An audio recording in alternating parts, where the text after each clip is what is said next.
right, good morning, everybody. Let's go ahead and call this meeting to order. Clerk, please call the roll. Good morning, everyone. Just as a reminder, if you could please turn on your microphone when speaking. Chavez? McCann?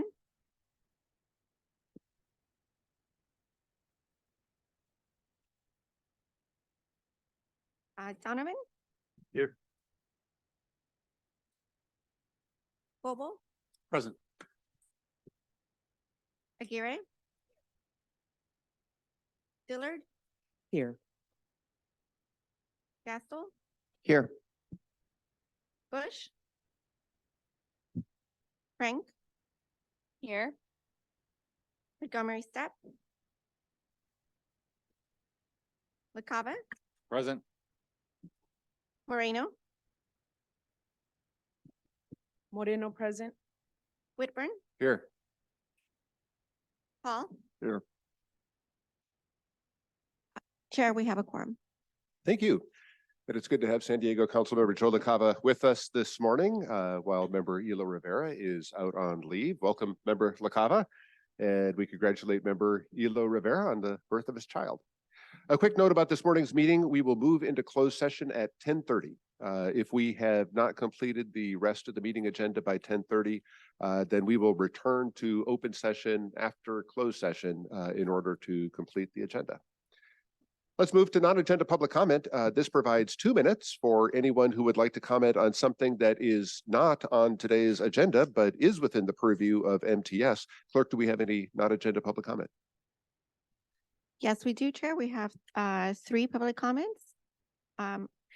David, Roger, if you could please make your way to the podium.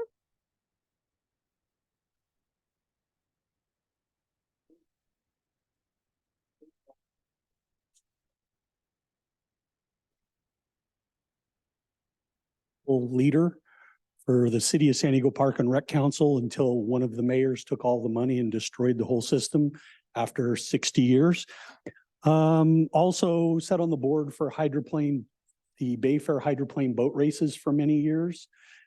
This year was the first year we haven't had that. I am currently sitting on the board of the Little Italy Business Association. And I'm the CMO of Felipe's Pizza Grotto, and we have 11 of these restaurants in San Diego, all family owned and operated. And why we're here today is that MTS has some real problems. And the problem seems to come from no oversight. You don't have riders. If you look at all the stuff and spendings that you're going to approve today, you have no ridership input. If there is any, it's reporting to MTS, not the board. You guys really need to pay attention to not spending millions of dollars in PR firms and all this stuff. Fix problems so riders come back.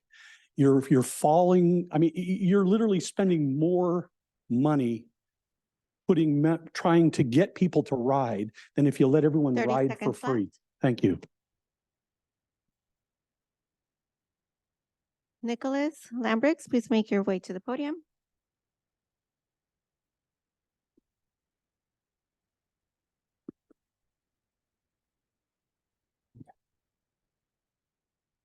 Name is Nicholas Lambrix. I live in Imperial Beach. I work at Transdev as a bus operator. We've had some problems with the our revenue trainers getting paid since December is when I'm being told. Now I know there's a lot of shuffling upstairs, and because people got better jobs or whatever, we don't want to get those guys lost through the cracks. So if you guys can reach out to Transdev and try to figure out what our revenue trainers are owed and get back to us, that'd be very helpful. Thank you.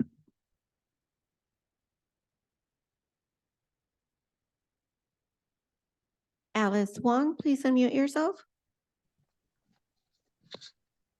Good morning, MTS board. My name is Alex Wong. I am a data researcher with RIDE SD. Here's several reasons why the automated people mover, or APM, would actually benefit MTS far more than an airport trolley would. Consider the advantages of the APM being physically separate from the trolley. For one, this means APM construction would not disrupt existing trolley service. By contrast, construction of an airport trolley branch would require retrofitting a junction onto existing trolley tracks at Hawthorne. This would result in reduction, suspension of trolley and coaster service. Secondly, the APM being physically separate would mean it would not interline with existing trolley lines. This would maximize reliability. By contrast, the airport trolley would interline with the green and blue lines, thus reducing reliability. When the airport trolley shares the same tracks with the blue and green lines for a portion of its route, any delays on the airport trolley would also delay the green and blue lines and vice versa.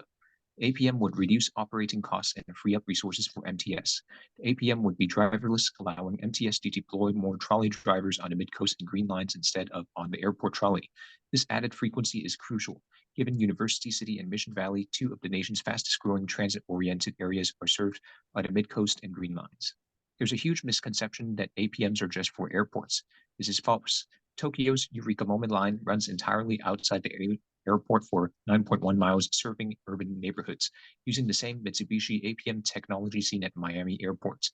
Taipei Metro's Wenhu line runs 15 miles, mostly through high-density areas, using the same VAL APM technology 30 used at seconds left. Chicago O'Hare.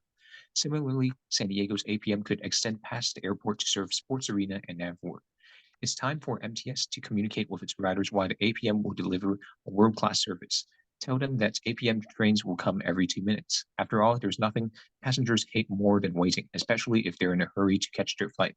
MTS could also brand the APM as the automated trolley and paint APM's trains with the same trolley red, white, and black livery. MTS already runs America's most frequent off-peak light rail service. Your Let's time continue has this commitment. expired.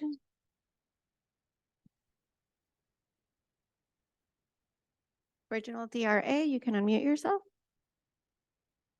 Yeah, it's kind of sad that you guys sit here and spend money, act like as if the ridership is fantastic and you just need to improve all of these things and bring in all of this new technology and stuff when that's not the case. And it's sad that you can give TransDev $1 million just for messing with their employees and not doing well for them and providing them with things. And now you're like someone coming in and saying that people aren't even getting paid. So, you need to quit wasting these millions of dollars on things that are, just going to cause more problems and not actually help the situation that you're in now, because you don't have riders. There's not enough to be spending this kind of millions of dollars to get new technology and new buses and all of this stuff when people aren't using it. I mean, and like the guy said, like, you could why don't you give everyone free transit at that rate instead of like, all the other shenanigans that you do, but you give it to kids, which is dangerous because there's trafficking and they can basically at some point cross the border, and no one's none the wiser. But you won't provide it for everyone else. If you really wanted people to ride, you could find a way to make it so that everyone can ride it for free, because you can seem to do it for employees, for a lot of different people, but 30 you're not seconds left. inclusive with it. And so if you guys want to be equitable and inclusive like you all do and tout and virtue signal, then that's what you should do instead of spending money to get a bunch of lithium bombs, because that's what you're doing with these batteries. The batteries that are lithium are literally combustible bombs, and it's very sad that you want to put people in these, and then I don't know how you're going to put a fire like that out in a bus when you can't even put a car Your fire time out. has expired. Number ending in 3731, you can unmute yourself. All right, it's Truth. Hey, Joe. First, I'm glad MTS is now uploading the audio recordings of the meetings to their YouTube channel. Thanks. It's great to at least see the presentations, and it makes it much easier to find particular item sections. Now, feel free to stream meetings on YouTube. Second, it's very strange to talk to Sandag about projects that MTS implements. It's like talking to two sets of bureaucracy, and very often I hear complete ignorance. A high number of people who don't know jack about public transit, yet are approving millions and billions of dollars of, I don't care if it's AP, pipe dream, or a perception delusion. Anyone here who doesn't ride public transit to every single one of these meetings for at least 30 minutes one way, you should be disqualified from voting on all public transit projects. Now for some fun stories. Last month I saw 3 sets of hazard center station signs on the ground, free for the taking. I also recently saw some skater boys taking a Maya Drive station sign home. Free gift. Pretty jealous because I don't have a sign yet. I bet some of you would like to have a sign that says Grantville, since MTS relies on federal grants for its survival. With the 21% fare box recovery rate, that's the only way this place is staying afloat. It's a welfare transit system, and I know some of you want to increase that scenario. Now I have a request. Quit blocking the trolley windows with advertisements. It blocks the views, and it makes it seem like people are riding in a 30 very seconds loud, left. noisy, dark, windowless electronic prison. I think that MTS is trying to hide the lack of ridership. It is possible to have ads not cover the windows, so make that a future contract change. People need to see out windows transparently, as well as transparently see the ridership rates, what it really is, although everyone already knows, as you can hear, and you definitely should take more public input, listen to what people are saying, and then implement it. Your not time has hype expired. That concludes public comments, Chair. Thank you. Let's move on to our consent items, which are items 3 through 20. Clerk, is there any public comment on the consent items? Yes, David Roger, if you could please make your way to the podium.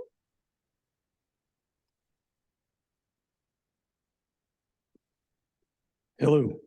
Again, I'm David Roger from Felipe's Pizza Grotto and the Little Italy Business Association. I'm actually talking on number 17, which is a call marketing, where the city of Sandy or the MTS board wants to hire somebody and pay them millions of dollars. I think the contract is 2.4 million for 2 years to increase ridership. How about we fix, I don't know, the broken system that communicates what time you get on a trolley that hasn't been connected because the company went out of business. So you can go and stand there and see where it says the blue line's going to be there in 20 minutes. And you'll guarantee that that's the only thing that's going to be true, is that that's not when it's going to be there. Okay. It'll show sometimes that it's nothing but all green trolleys. Okay. In Old Town, and you have no blues. So it's really time that MTS takes care of some of its internal problems before we start spending millions and millions of dollars on all these other issues. Maybe some of you ought to be required to ride, like somebody had just spoke about, like, I don't know, 1 day a week, ride the transit system. I ride it every day. I ride transit systems around the 30 world. seconds left. And you know what? MTS is really almost a third world country transit system compared to some of the others that are out there. I mean, nothing works, broken. We really need to fix it.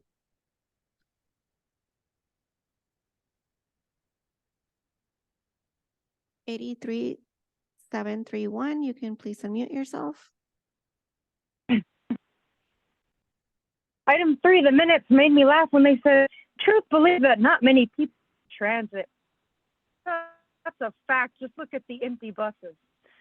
Item 5 is over 5 million and future state that always for a new bus or two that no one's going to ride.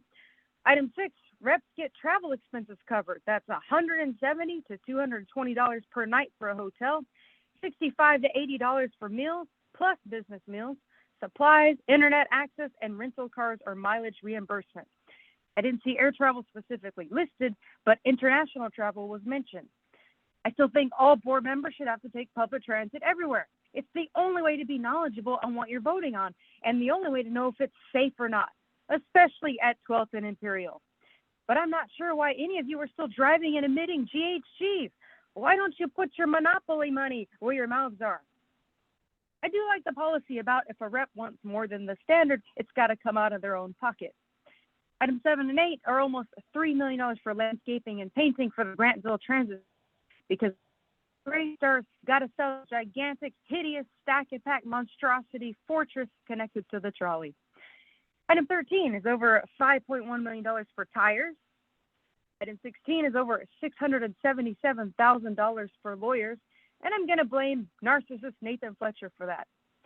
Item 17, no to over $2.4 million for a marketing and communications director to 30 possibly seconds assist left. MTS with, quote, understanding attitudes, behaviors, and beliefs of writers and potential writers, end quote. Isn't that what these meetings are for? And doesn't the tracking of people's rides via the Pronto app or card provide plenty of information about rider behavior? Oh, man, what a waste of money. Overall, 20 items in the consent is on the high end, which is the opposite of the MTS ridership rate. Isn't that ironic? You guys should have a limit on how many.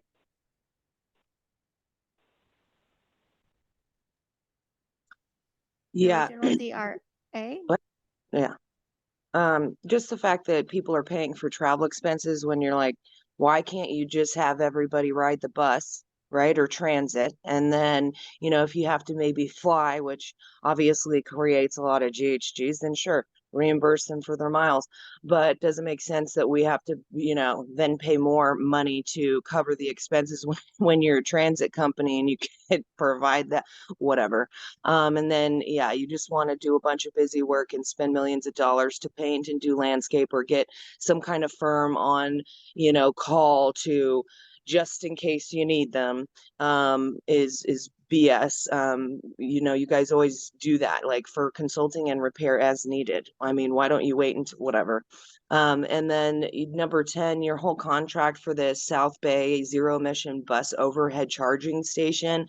If you guys go to a Tesla charging station and you get an EMF reader or something that will see what kind of radiation is coming off of it, it's off the charts. And now you want to create something that all of these electric buses are going to be sitting under and charging, and it's going to create an immense amount of radiation. You guys don't even care because you want to save the planet, right? So it doesn't matter if this is deadly to the people that are working there or driving those buses. As long as we save the planet, it don't matter if people blow up in those lithium bombs, right? It's like, imagine a 30 fire seconds that would left. take place under one of those overhead charging structures. When one of those buses lights on fire or combusts, they all will. And then you know what? You're not even going to be able to put the fire out. It's pretty crazy, right? But why would you guys care? Nobody cares about all the bad things that come with your, agenda of doing what's best for the environment. It doesn't matter if you're sacrificing lives in the process.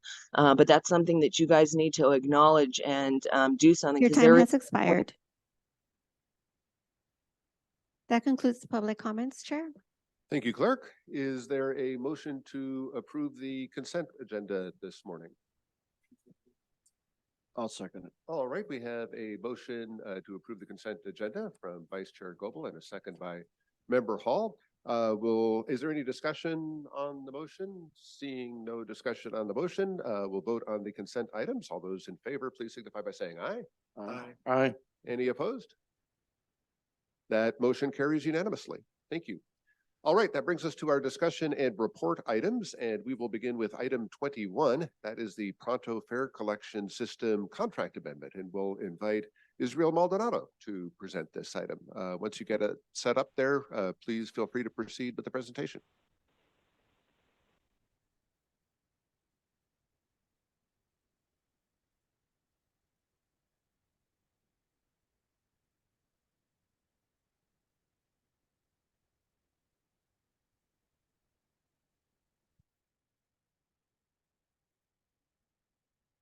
Good morning. I am Israel Maldonado. I'm the Director for Technology and Operations. And I'm accompanied today by Liam Powell, who's our first system administrator. And today we will be talking to you about some exciting implementations that have occurred over the last several months. And we'll also talk about some future improvements that are coming our way. And then we'll head to the main event to discuss open payment as proposed. And ultimately, we'll be requesting the board approval for this item. With that, I'll pass it to Leanne. Thanks, Israel. In May, we launched tapping at ticket vending machines. Tapping at ticket vending machines allows our customers to tap their physical Pronto cards at any one of our TVMs across our system. Overnight, we increased our validator footprint by over 170 tapping sites, allowing our customers to more easily access the validators. Since launch, this has accounted for over 230,000 taps, and our tapping rate has increased from 31% to 35% in June and July.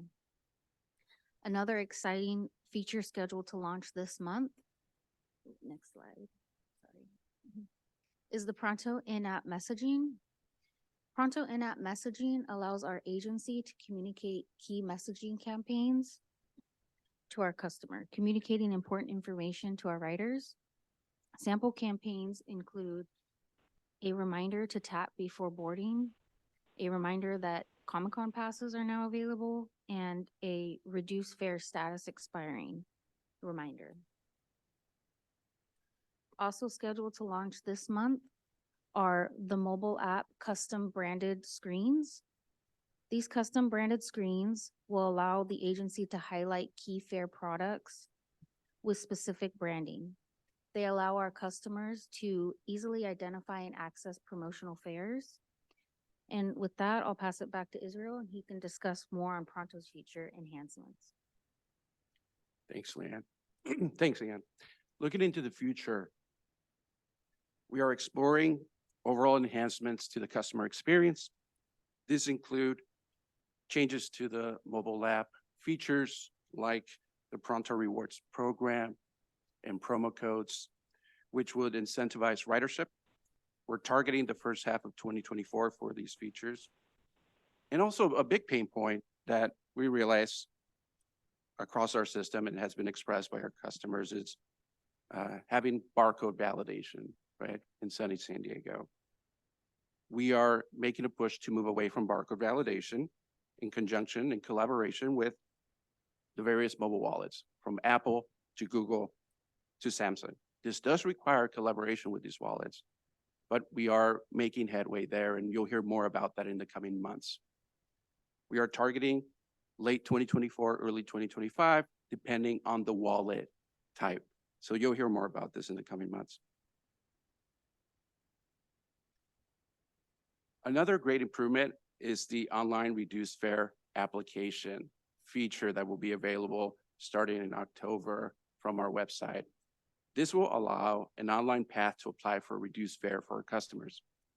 This will include features like automated identity verification. It will also support a manual review process. And this is important because it makes it more convenient for our customers. It does not require travel to apply for a reduced fare. So more to come on this. Another improvement we are working on, moving on to the next slide, is enhancing the audible experience from our ticket vending machine.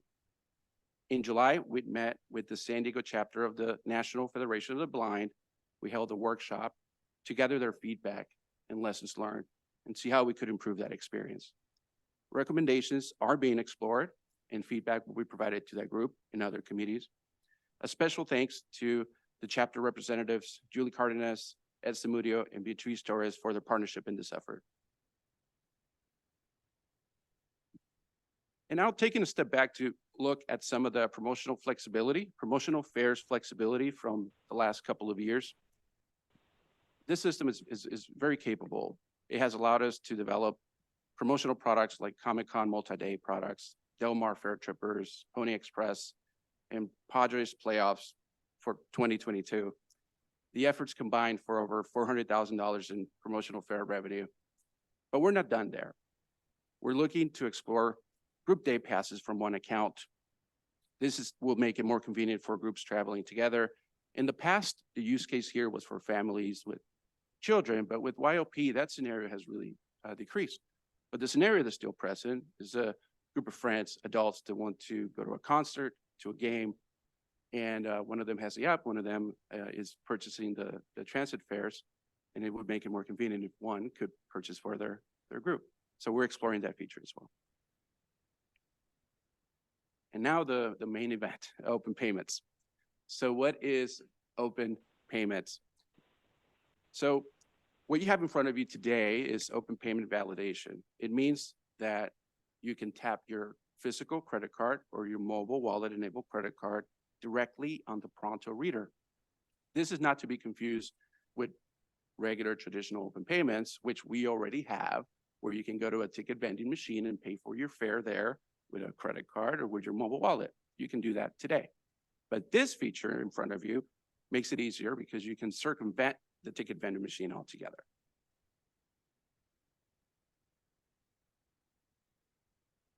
Before we move forward, some background on open payment. The slide that you have in front of you was provided directly by Visa. It has data as recent as March of this year, March 2023. And it compares open payment adoption across the world. As you can see, North America and really the US is far behind the rest of the world with open payment adoption. We're at 37%. Canada is way above that. They were ahead of the curve. Why is the US behind in open payment? Pre-pandemic, 2017, 2018, 2019, banks were reluctant to change the cards that we had in our wallet to include the contactless chip because it was more costly. Well, the pandemic changed all this. Suddenly, I think you can all remember our wallets, our credit cards came in the mail, our entire wallet changed to contactless. It was advertised heavily. So the pandemic served as a catalyst to increase the adoption. And now a little bit of background on the Pronto project, 2017, 2018. Our core scope focus was to ensure that we could meet the Mid-Coast timeline. We had to be in the ground. We had to have a system available to support the Mid-Coast project. This meant we only had 36 months to implement, and we implemented in 33. This meant we had to ensure that we relied on proven technology at the time. But we also had to ensure we were future-proofing. And that meant that open payment, amongst other features, could be supported by the system. Of course, at a future cost, but that could be supported without wholesale replacement of hardware, wholesale replacement of systems. And so now the time is right. Open payment adoption is on the rise. Customers are more familiar with tapping. There are credit cards at restaurants, gas stations, transit. It makes it easier for casual riders. It reduces barriers to enter transit. And our community has also requested this feature. We appreciate the support from Ride SD and Circulate San Diego for this effort. But there are still some challenges with the technology. For example, reduced fares. These require a complex registration process. Most agencies that offer open payment are not necessarily offering open payment and reduced fares. As an example of this, New York, which launched in 2019, started piloting limited reduced fares in 2022. It takes time, it takes adoption. The major complexity here is that as opposed to our Pronto card, which is considered a closed loop payment and we can track all the way left and right, credit cards, there's security standards that prevent us from tracking all the payments. So there's additional layers there. Monthly fare capping. This requires complex tracking for the reason I just mentioned. And also first tap risk. Customers get a preliminary validation. If a credit card is declined, then the card is blocked, but the first ride has already occurred. Because in transit, you do not necessarily have a 10, 15, 20-second window to wait for the entire processing cycle on that first tap. Card issuers like Visa and MasterCard have been unwilling to share on that first tap risk. And I know that Cal A2P is making headway in policy-driven aspects to improve this. And now the open payment strategy. We held 5 large-scale workshops. Participants from MTS, North County Transit District, the California Integrated Travel Project, our merchant services providers, Chase, NMI, our fare system vendor Init, and our fare system consulting group, Jacobs, participated in the effort. The goal was to identify the minimum viable product necessary to implement a simple open payments solution. And so that takes us to phase 1. Phase 1 would include open payment that would charge on the first tap an adult one-way fare and would include a 2-hour unlimited transfer window. This phase 1 also would include For inspection adapters for open payment, we have to be able to tell if a credit card was tapped to pay in a secure manner. And this solution, this phase one, is expected to go live right before the Padres make a march for playoffs, hopefully next year in 2024. This phase one is critical because it would allow us to gather lessons learned, see how open payment truly functions within our environment, our policy, our merchant fees, make a complete analysis as we then approach a phase two. Explore adding daily and monthly caps, explore adding reduced fares in a customer-friendly way, and explore overall enhancements to open payment inspection in the solution. With that, staff recommends that the MTS Board of Directors approve the proposed Amendment 17 to MTS Contract G 2091-18 with innovations in transportation for open payment and inspection absolution for $1,224,387.98. Thank you. Thank you, Mr. Maldonado.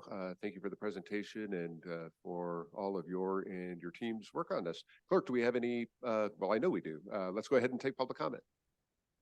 Hi, Jeffrey Gonzalez, if you could please make your way to the podium.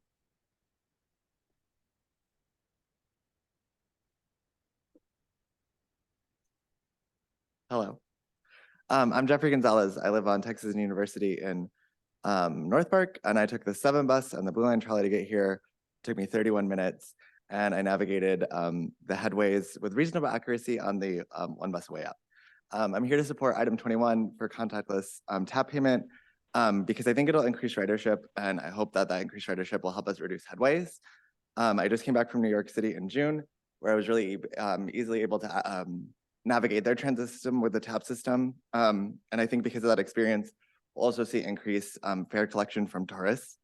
And then other things that have already been mentioned, like having your wallet auto prompt when you're going to scan your QR code, and then the glare. Tell me we should have this system in place. Thanks. Manny Rodriguez, if you could please make your way to the podium.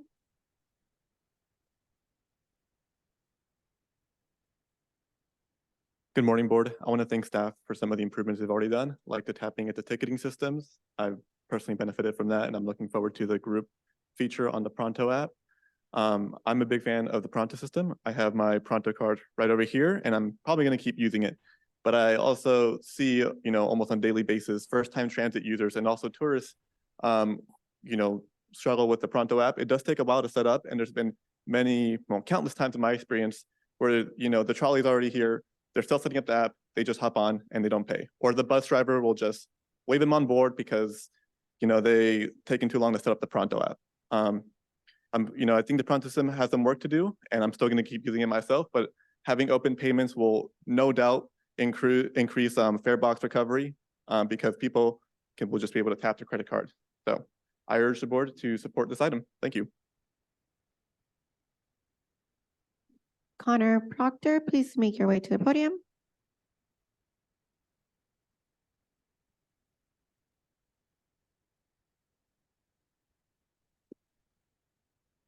Hi, my name is Connor Proctor, and I'm the Vice President and co-founder of Ride SD, a community-based nonprofit advocating for more usable public transit in San Diego.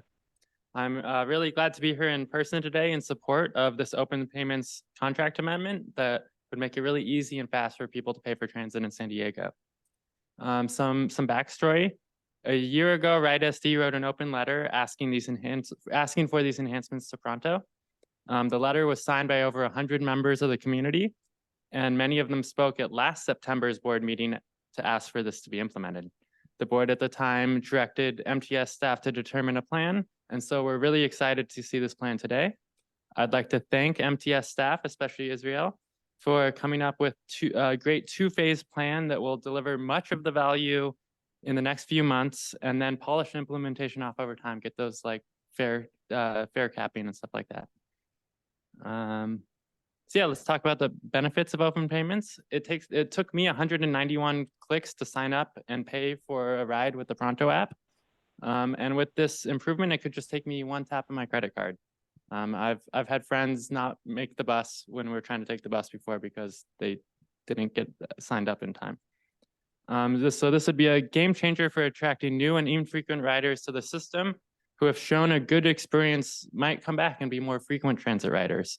Studies have shown that 30 seconds left. a 6 to 10% increase in ridership after open payments, which would in turn boost revenue and increase fare box recovery, providing more transit services. It would also help all riders by reducing the time to board, leading to less dwell times and more reliable buses.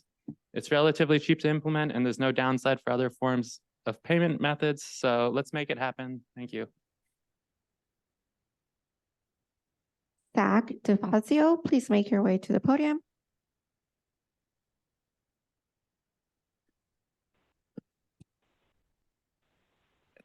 Thank you very much, board and board chair. My name is Zach DeFazio Farrell. I'm the co-founder and board or chair of the board of Ride SD. We're San Diego's first and I think only transit advocacy organization. So we formed about a year ago primarily to address this issue. We were noticing, like my colleague mentioned, a lot of sort of tourists and infrequent riders who could not figure out how to pay. So they were missing their rides. And of course, in some cases, they weren't paying at all when they got on. And so, we've been really active about this, and we're really happy today to see that this has come to this point.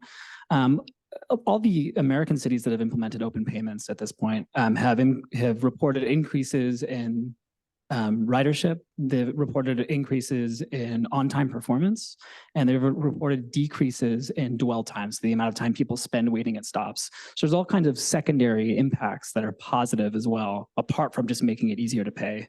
And so we think if we combine all these things, this will really help MTS in the long run, increase ridership. It'll be good for when tourists come and go to Comic-Con, they'll figure out how to pay. They won't have to think about it. And it will be good for regular riders, right? If I'm having an issue with the app, there's a glitch, I don't have to think about it. I can just use my debit card and go. So we humbly urge you to support this today. And thank you so much. Will Moore, please make your way to the podium.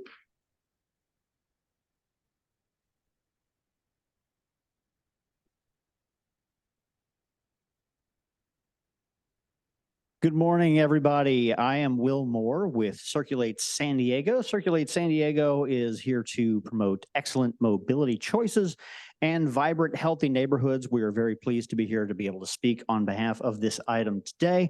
I believe you all received our letter from August 18th regarding advocacy for this plan. This is very simple. It just makes it so you can pay for getting on the trolley or the bus the same way you pay for most everything else. So you go to the store, you buy a bottle of water, bag of chips, you tap your card, you tap your watch, tap your phone. You just do it the regular way. We have taken up that tap to pay system a little slower in the United States than some other places, as Mr. Maldonado pointed out, but now we're there and we all get it.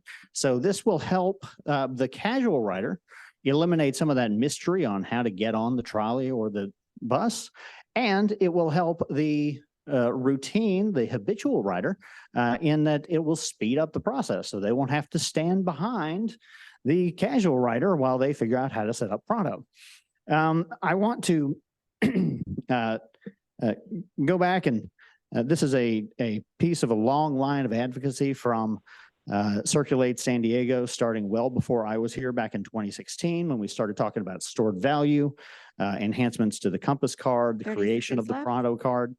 And this is an excellent next step. We are looking forward to phase 2, which will include fare capping and youth passes inside this system. And I want to pay special thanks to Mr. Maldonado, who's doing a really wonderful job with this, and our good friends at Bike SD, including Zach DeFazio Farrell, who, as an intern at Circulate, helped us write this letter that you received on August 18th. So thank you all very much, and we support the map.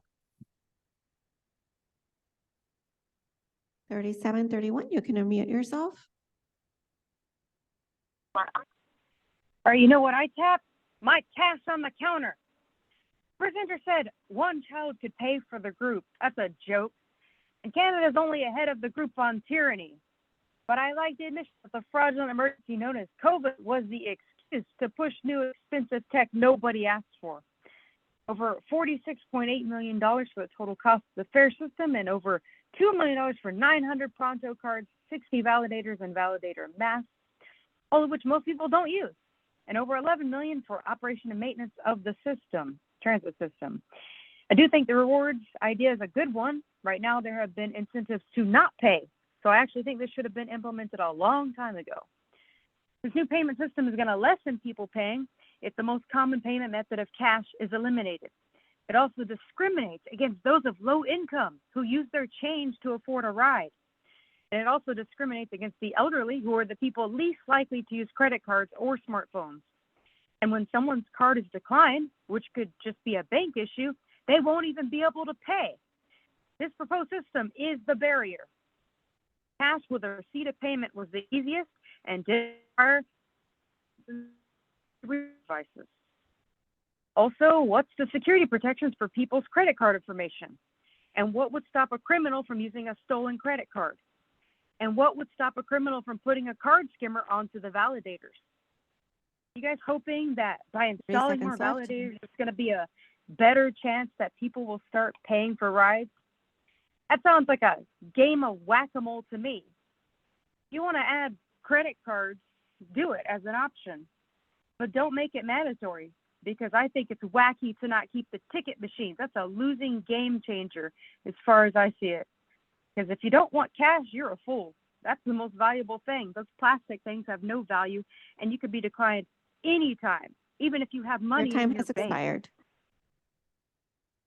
Original DRA, you can unmute yourself.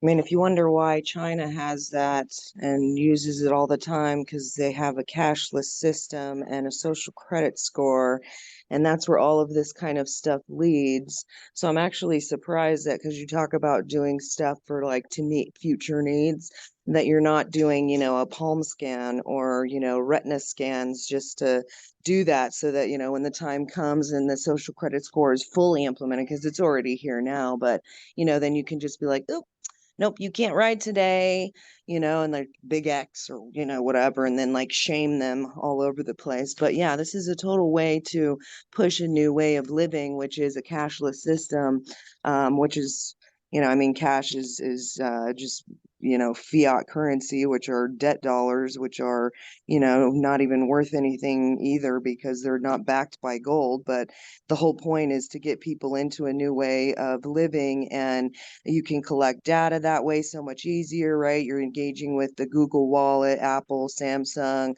all of the players that go and can track all of these things. So, what I'm wondering is, on that app, you're collecting data from people. Where's that going? And it's not just going to be about their rides and whatnot. I mean, once you add all of these new technologies, it actually enslaves the people more. And it's, funny, because it's keeping you guys from even having people ride the bus or the trolley or the transit because of the app. It's like, when you start to move into a new way of things, it literally keeps people from being able to participate, unless they comply with your way of living. So, or paying or being, and that's just really sad, because you're actually going to, force people who don't have that kind of, Your time has expired. Leif Gansert, you can unmute yourself. Good morning, MTS. I'm very happy to see the presentation. That's something that we as RideSD have been advocating basically since our inception. It's great to see that we get open payments on the trolley and on the bus, which makes it a lot easier. My background is I lived in London for a couple of years. I use my credit card every day to go to work. It makes it very easy. It makes it very comfortable. I didn't even have a monthly ticket, even though I was riding transit every single day. So thank you for proposing this, and I ask the board to approve this item. Thank you. Jason, you may unmute yourself. Hi, thank you, board. It's really exciting to see open payments finally in the conversation. I joined RideSD solely for this issue. So I've been dealing with Pronto since it came out. I was one of the first adopters, and it's been a pain ever since. So every time I go to board the bus, I do know exactly how to hold the barcode scanner, but it is just unreliable. Sometimes it doesn't work, and it gets worse when I try to go ride the bus or trolley with my parents. They're standing at the bus holding the whole thing up for 30 seconds, and then sometimes they don't even end up paying. So please, board, do support the open payments via credit card. Thank you. Mayor, that concludes public comments. Thank you, clerk. We will now open board discussion on this item and we'll begin with Member Hall. Yeah, real quick, Israel, could you verify again how you're gonna verify it? So somebody's jumps on the trolley, they hit their card and they stop the trolley and do security. How does that verify? That's right. So as part of the proposal, there will be preliminary 25 inspection adapters that we're procuring that will help in reading that payment. It has to be read through an encrypted device. So that's where it will be read through. It will work in parallel to the current inspection device, which is an Android inspection device with a application on there. But the credit card has to be tapped on that device, and ultimately it'll be able to issue a result whether it was tapped or not. Okay, so I'll make a motion to approve this. All right, thank you very much, Member Hall. We have a motion from Member Hall. We'll go to Member Chavez and then Chair Pro Tem Montgomery. Thank you so much. And thank you so much, staff, for listening to us. I was just the other day, I got an earful from a group of friends that were just waiting in line for people to figure it out how to pay. And they just jumped in the trolley without paying. I'm like, you can't tell me that. You have to go back and pay. But if we go back to the presentation on, I think it's page 10.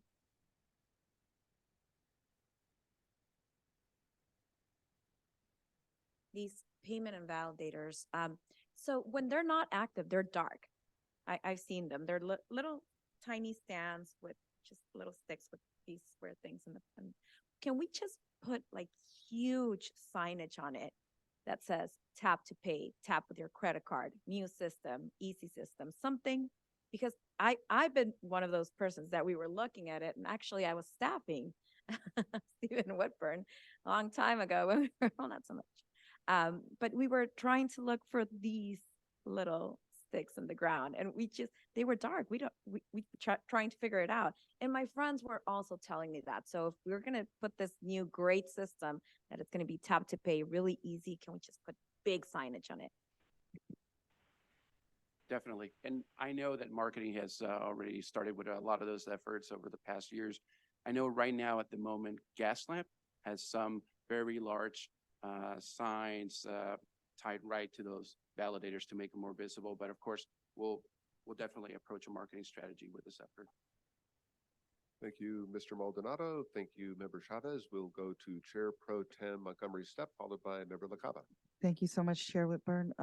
Want to say thank you for the presentation and all the work and the engagement and collaboration with our community organizations around this issue. I believe as technology becomes more dynamic, we have to allow our riders the opportunity to have an open payment system. And I also do see these options potentially increasing ridership and also reducing fare evasion. I think just anecdotally, we've heard just in this room in the last 30 minutes how much frustration there could be around not being able to figure out the system and not paying. So I think as we move forward and try to figure out, how to keep our fare box recovery numbers where they need to be, this I just frankly think is a part of it. So a part of that discussion, including security and everything else, this is also a part of that discussion. So thank you for doing this. And I also just think one more thing that I want to add to the conversation is that possibly increasing the number of reader machines. I know it can be sort of a daunting task, but it adds to what the council member was just saying, just making it easier for folks so that when we do find ourselves in a position where we are enforcing and we know we've given, all the options and those who choose to evade just are choosing to do that in spite of the options, right? Not because we don't have enough options. So I think we already have a second on the floor. Not yet. Okay, well, I'll second the motion, and I'm happy to support this item. Thank you. Very good. We have a second from Chair Pro Tem Montgomery Steppe. We'll go to Member LaCava, followed by Member Aguirre. Thank you, Chair. Thank you to staff for bringing this forward. I feel fortunate to be in attendance today for this particular board meeting, to be able to cast a vote in support. And I think it is really great that when we recognize our riders, that they all approach things differently and to give them multiple options. So in that regard, just a couple of quick questions. A member of the public raised a question about whether the ticket machines would be preserved. Are we still intending to preserve the ticket? So the inclusion of open payment does not eliminate any of the current features. The Pronto closed loop side of the system, one-way tickets, cash fares, everything stays the same. We're just adding another way of paying to the system. Okay, I just wanted to double check that. And my fellow members asked some questions that I was curious about, and you answered them already. So again, thank you, staff, for the very good work, and I'll be voting in support. Thank you, Chair. Thank you, Member LaCava. Member Aguirre. Thank you, Chair. Thank you for the presentation. Fully support this item. It's been years in the making. I remember almost 4 years ago, Member Montgomery Steppe and I were raising the issue of the ability to pay with credit cards, especially in the context of public safety and public security. I was formerly a member of that subcommittee. I want to also thank all the community-based groups that are supportive of this, especially Ride San Diego and Circulate San Diego. So yeah, this is a long time in the making and fully supportive of it. Thank you. Thank you very much, Member Aguirre. Well, thank you to everybody who provided public comment on this item, both here in chambers as well as on the phone. For the record, we received more than 24 written comments in support of this item. I too want to thank Ride SD and Circulate San Diego for your advocacy, as well as all the members of the community who have been supportive of an open payment system for some time now. We always want to improve the rider experience, and this is another step forward. People could pay for their fare using bank cards and mobile wallets like Apple Pay, Google Pay, that, as we heard, people already use for their everyday purchases. Making the transit system easier will increase ridership. It will encourage current riders to take transit more often, and it will encourage other people to take transit for the first time. And all of those are things that we want. So I'm looking forward to seeing this implemented. We have a motion from Member Hall. We have a second from Chair Pro Tem Montgomery Steppe. Clerk, please call the roll.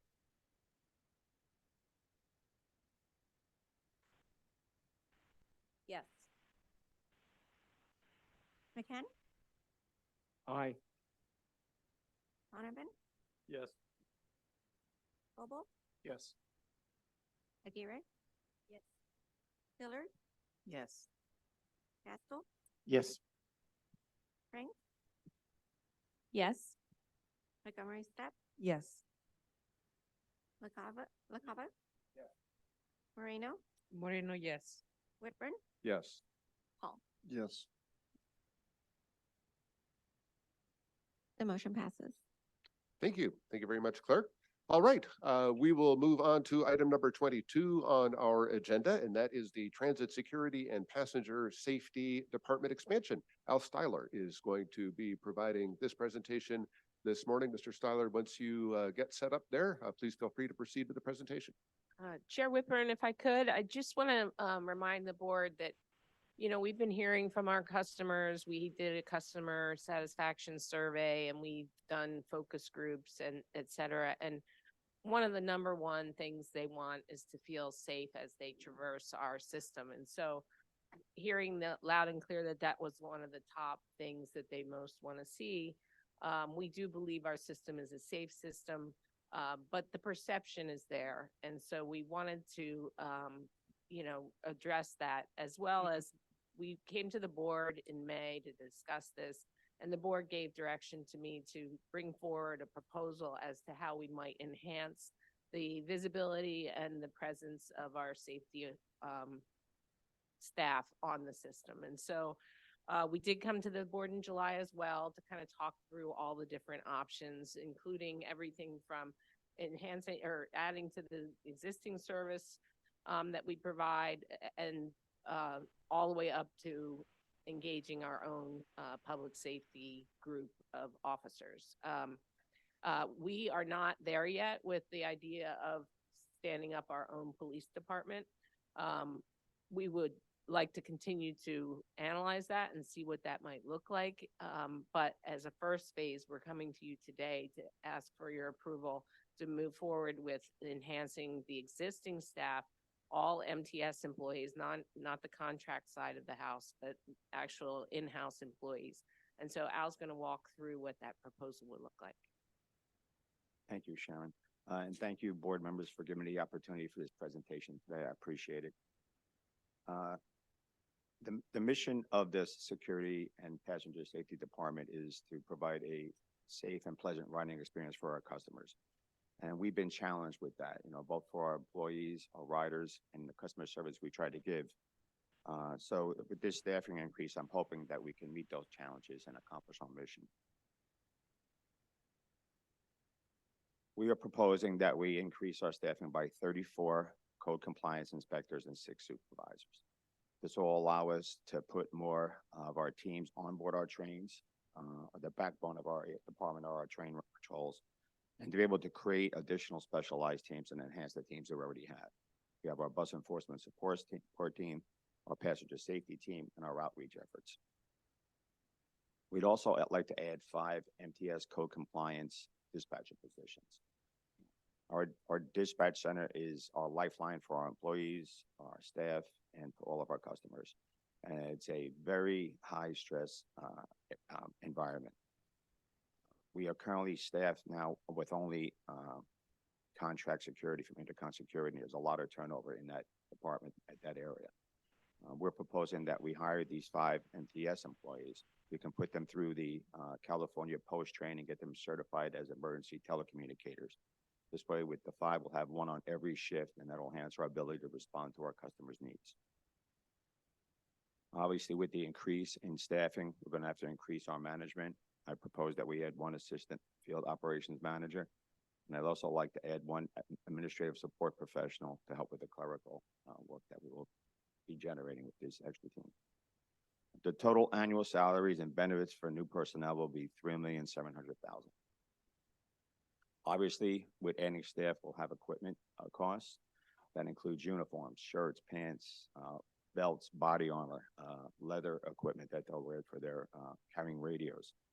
The radios themselves, body-worn cameras are mandatory.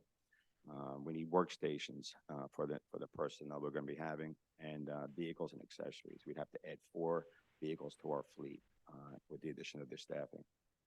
The total cost for the equipment would be about $540,000. The only recurring cost that we would have on equipment, other than replacing uniforms that need to be replaced, would be an annual contract that we pay to the regional communication system. I think it's about $45,000 a year extra we'd have to pay to have access to that radio system.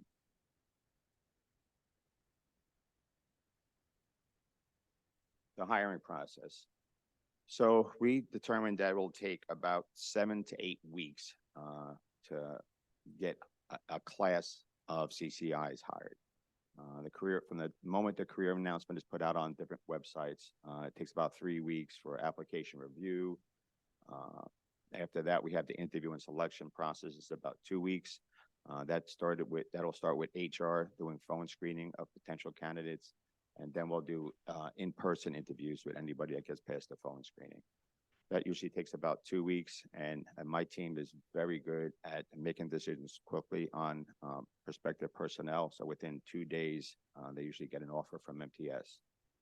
After the offer is made, we have another 2 to 3 week process for the onboarding. That includes the DOT physical and drug test. They have to go through a live scan so we can do background check on them, and then completion of human resources forms. After that, they'll be given an official hire date and scheduled for MTS orientation with the Transport Enforcement Department. Once they're on board with us, they'll begin a 3-week, 120-hour classroom training. This classroom training is so important because it is imperative that we maintain our standards. We've set some very high standards for ourselves over the past few years, And it's so critical that they understand these standards and that their focus is on our customer service. Training consists of obviously MTS policies and procedures, our department policy procedures, laws and powers of arrest.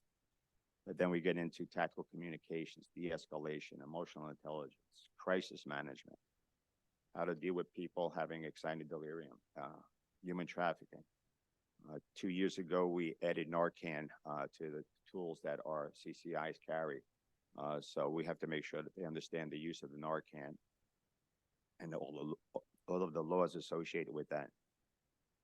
Then we teach them use of force, defensive tactics, and then we get into report writing and system geography. Once they finish classroom training, then field training begins. Field training is broken into 2 phases and is handled by 2 field training officers. Our field training officers are selected by my team because of their ability to not only do our job well, but also to impart that knowledge into new employees. The inspectors are evaluated daily by their field training officers. First 2 weeks is completely 2 uniform CCIs together. The second phase of 2 weeks, the first week it's a CCI in uniform with the new probationary officer. The second week of that, the field training officer works in plain clothes and monitors the new CCI from a distance just to ensure that they are able to deal with the public as professionally as possible.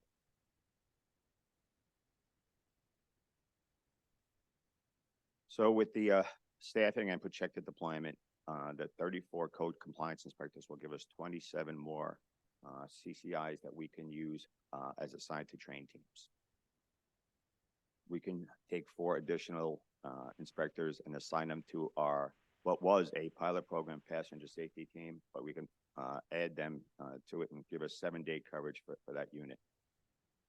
2 additional inspectors will give us 7-day-a-week full coverage for our bus support team, and we would assign 1 additional CCI to our homeless outreach team. For our supervisors, 5 of the supervisors would go to field supervision, and 1 would be assigned to supervise our passenger safety team. So here's how our scheduling would look. We have 2 day shift watches from 1 starts at 3:30 a.m., 1 starts at 5 a.m. Our night shift watches start at 2 p.m. and 3 p.m. This makes sure we have overlap during shift change, and we always have presence on our system. We'll have 19 train teams deployed 7 days a week, covering day and night shifts. Our train teams consist of 2 CCIs together. But then at high ridership stations, which are determined by activity and by data we get regarding ridership, get assigned to higher ridership stations. We'll assign 1 train team to 12th and Imperial, and 1 train team gets assigned to San Ysidro. And we'll be able to increase from 1 train team per line to 2 train teams per line every day. This is just a sample of what that deployment would look like. As you can see, with the sector numbers 316, 317, we're able to put 2 teams out on the line. The red dots are where currently we have TSOs permanently posted, but that is changes depending on current conditions. And with that, it's our recommendation that the MTS Board of Directors approve the addition of 34 new code compliance inspectors, 6 code-compliance supervisors, 1 assistant field operations manager, 1 assistant administrative support professional, and create 5 code-compliance dispatcher positions. Thank you. Thank you, Mr. Styler. Clerk, do we have any public comment on this item? Yes, we do, Chair. David, Roger, if you could please make your way to the podium.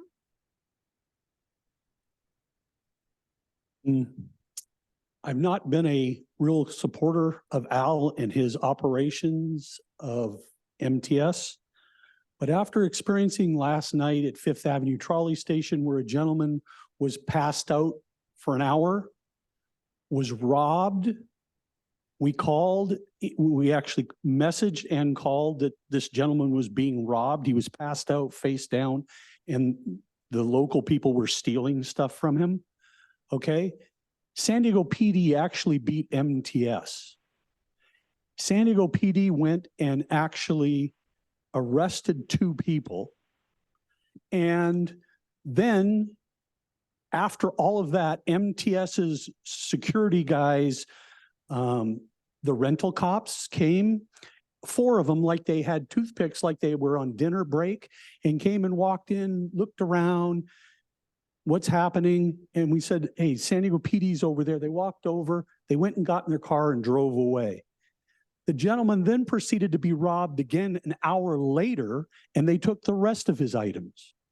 I think it's time MTS takes its security and moves it in-house and gets rid of what's going on. This is ludicrous.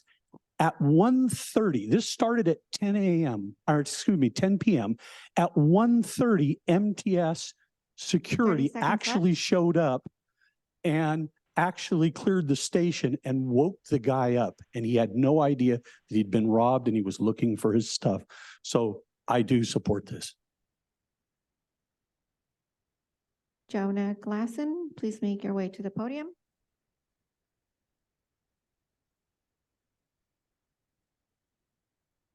Well, good morning, board members. My name is Jonah Glasson. I'm the president of the SDMTS Transit Enforcement Officers Association. As the president of SDMTS TEOA, I'd like to formally announce our support for this proposal to increase the security on Metropolitan Transit System. Our organization represents 62 current code compliance inspectors who strive to provide safety and security to our passengers and fellow employees. As code compliance inspectors, we know that our greatest tool is our presence on and around our trolleys, transit centers, and buses.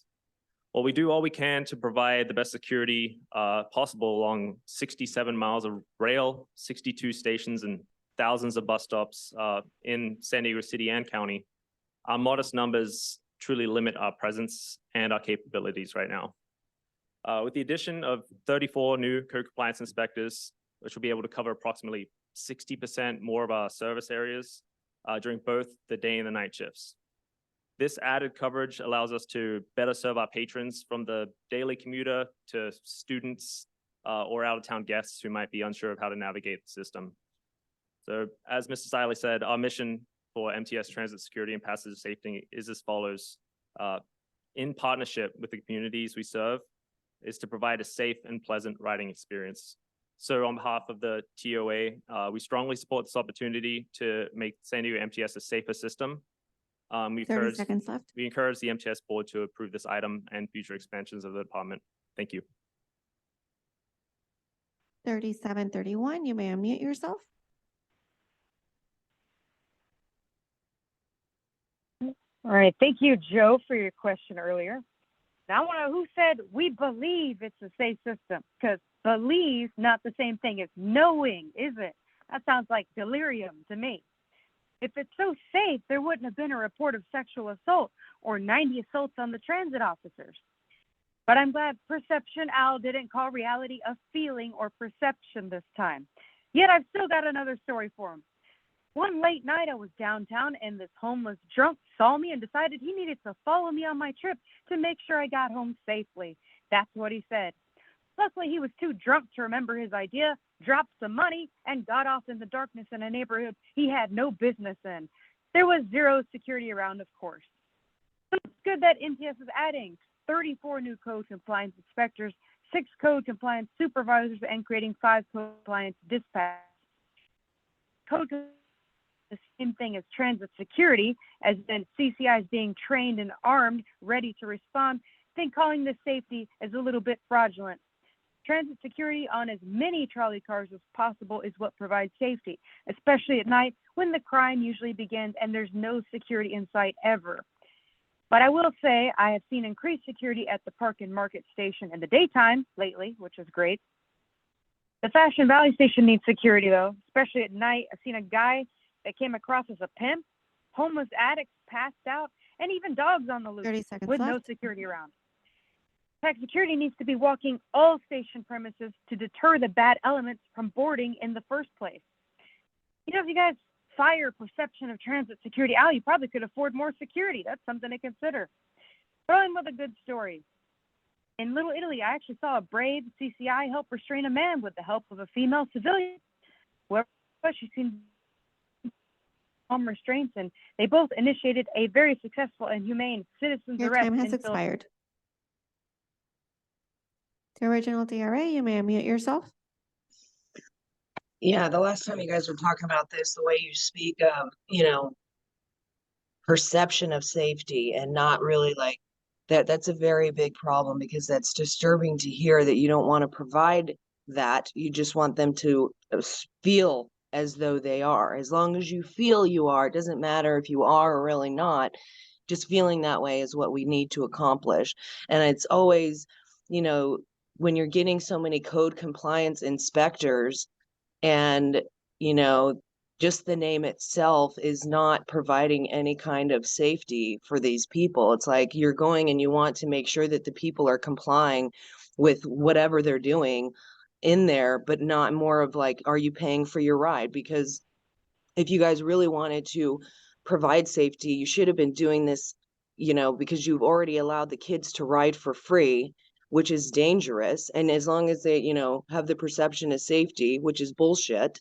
But this should have been going on, and it should be something where it is like a safe place. You're not just going and, you know, having guys like come up with toothpicks in their mouths like that guy was talking about. You know, and it's sad that like you should be working with the police, because how can the police come faster and nothing really gets done? Like, are you going to do something? That story that man was saying, it's like, how can they just leave him there and then have him be 30 robbed seconds left. again? You know, is it going to be something where you actually like pick the guy up, make sure he's all right? I mean, are they going to be trained to do that? Or is it that you're just trained to walk over stuff like that and make sure that people are in compliance with whatever you want them to be? Follow the rules, right? And so, yeah, I just think that, and it's a lot of money. That's like 78,000 just for their like salaries. And then it's another almost 12,000 for their equipment per Your employee. time has expired. That concludes public comments, Chair. Thank you, Clerk. Let's begin board discussion on this item, and we'll begin with Vice Chair Goebel. Thank you, Chair. Al, one of the things many companies face today is they're willing to add positions, but they can't fill all their existing positions. Are we at full employment on our code compliance team? We are 3 positions short, and that was just because of resignations that have just happened. But we've been very successful in keeping our staffing at 100%. Okay, that's great news. I think also, in addition to passenger safety, there's the element of saving lives here too, that we shouldn't overlook. Certainly the Narcan is an important thing. I've been on the trolley and seen people in overdose condition, and what we're doing is we're increasing our visibility and assistance by 50%. If we have 62 code compliance now, we're adding 34. A 50% increase certainly can do nothing but help safety and save lives. I also think it's important and beneficial to recognize that this could be a visible deterrent for using our system for human trafficking and moving people around. So there's many, many good qualities of this thing, and I'm in support of it, and I'll move the staff recommendation. Very good. We have a motion from Vice Chair Goebel. We will go to Member McCann. I will be happy to second that. I just want to thank your efforts on this. As the chief executive talked about, the major thing that people want when they do public transportation is to feel safe and know that they're safe. And by increasing the officers, I think this will allow us to get that, and we'll be able to make sure that our riders will be happy and be very, very secure in taking public transit on the trolley. So thank you. All right. Thank you very much, Member McCann. We'll go to Chair Pro Tem Montgomery Steppe, followed by Member Chavez. Thank you so much, Chair Whitburn. Al, thank you for the presentation, for joining us in San Diego from New York on this venture. And also, I want to thank Sharon and the team for conducting, the focus groups and hearing directly from riders, that a very diverse group of riders. I was able to join for a little while one night. My staff was on it for the entire time. Also appreciate being a part of some of the training as well. for the CCIs. And so I do support this moving forward. I know we've had quite a bit of discussion as a board. I do think that it is important to have the in-house code compliance officers that and inspectors that, you know, we directly are interacting with. Also think the dispatchers are really, really important to allow us to communicate more quickly and make effective decisions about how we're going to deal with these situations that come up on the line and on our system. So the one thing that I'll say is that from the APTA evaluation to the focus groups, we did hear quite a bit about folks who were struggling with homelessness and or mental health challenges. So I'm just going to advocate that we continue to keep that at the forefront, that we have outreach workers in addition to this, because we've just, you know, it was a struggle in the beginning, but we've just come to realize that the transit line really is a part of that overall network of trying to make sure that folks are getting resources, are getting what they need, and with, you know, things like care court and everything else kind of coming into play, we need to make sure that that is at the forefront. That part of what we're doing also is getting outreach workers as well. So with that concludes my comments, and thank you for the presentation. Thank you, Chair Pro Tem Montgomery Steppe. We'll go to Member Chavez, followed by Member Hall. Member Chavez. I want to thank staff for everything they've done on this topic. And I want to thank Sharon Cooney as well, and all the service members and staff that we have every single day helping us keep our goal with passenger safety and security. And of course, I support the proposed expansion of the transit security and passenger safety. Over the past few months, much of our focus has been on increasing ridership and improving accessibility. Feedback from our riders and constituents we heard from in the focus group that we were on, and it really broke our heart, I think, as a board, and everyone that listened to the focus groups were, you know, moms were saying, I can run, but my kids can't. And that the main concerns were around, especially during evening hours. So this is a situation that requires immediate and impactful action. And let's aspire to have satisfied and secure riders who trust our system for their daily transit needs. And I really do thank you for listening to us and our constituents and our riders. Thank you very much, Member Chavez. We'll go to Member Hall and then Member Donovan and Member LaCava. Well, you and I talked earlier this week, so I was actually asking if this is enough people, and I'm still wondering if it is. So it's a good start, I think. Again, everybody's was talking about perception. The reality is a lot of people don't want to ride the trolley for the, we have to make sure that we're visible. I had brought up once before about when we were in Denver at a conference up there. I had the one lady come and ask for my ticket, and she had a security guard behind her, and then she came back and did a welfare check, which is probably just to say, hey, I'm here again. But that's something we gotta do. We gotta make sure that they feel safe, and we have to make sure that it's sincere, and that's something I'd like to see also, is that just to make sure that we're pushing it. I also would like to get I think it's David, right? What David said, and let's see if you get a kind of a report on that last night, because that's a little scary if a couple hours went by or an hour went by and nobody even looked at him. So we need to make sure, because isn't there cameras everywhere? Yes, sir. And so that should have been picked up by somebody, maybe on a camera or something like that. And so I would like to see if we get to the board just a simple report. You don't have to go into detail, just kind of say, here's what happened, and so on and so forth. Thanks. Thank you, Member Hall. Member Donovan. Thank you, Chair, and thanks for the update in the report. In this area, more is usually always better.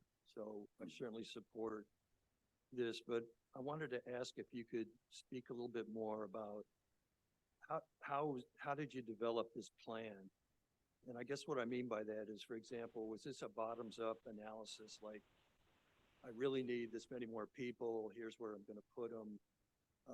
Or was it like a tops down, like, hey, we have this much more money to spend? How would you spread that out? So it's not meant to be a trick question. I was just curious how you came up with this plan. And then also, I know we have metrics on safety, but do you have some goals with the metrics or a way to measure how effective this addition is going to be as far as safety and security? Well, to your first question, it was more of a bottom-up analysis. You know, I'd love to have a CCI on every train. You know, that would be a goal, but that would be an additional 312 CCIs. So, you know, we're keeping that in mind and trying to be, you know, fiscally responsible. We came up with a plan that would, for now, at least increase our staffing by 50%, double our presence on our lines, and get our visibility out there. So that's what the analysis was. As far as the effectiveness on this, we last year we hired a crime and data analyst. So we'll be able to see once we get fully staffed what effect having this additional personnel will be out there. It makes us we can make more data-driven decisions on our deployments than we had been in the past. So having that resource will make us more effective. Okay, thank you. I think that's really important because we can always spend more money on stuff, but we want to do it in the most efficient way and then measure how effective it is. So I don't mean to be too preachy, but I'm glad you're doing that. Yeah. Thank you, Chair. Thank you very much, Member Donovan. Member LaCava. Thank you, Chair. Thank you for the presentation, for the good work and the recommendation. I will be supporting the motion. Just as someone who is just here for the first time, I'm going to offer some perspectives about what I've seen from my constituents who speak to this. My district, my council district includes UCSD. So I had a lot of conversations with graduate and undergraduate students, as well as people that are actually using the trolley for the first time because of the extension up into University City. And I think some of my fellow members kind of mentioned the same thing.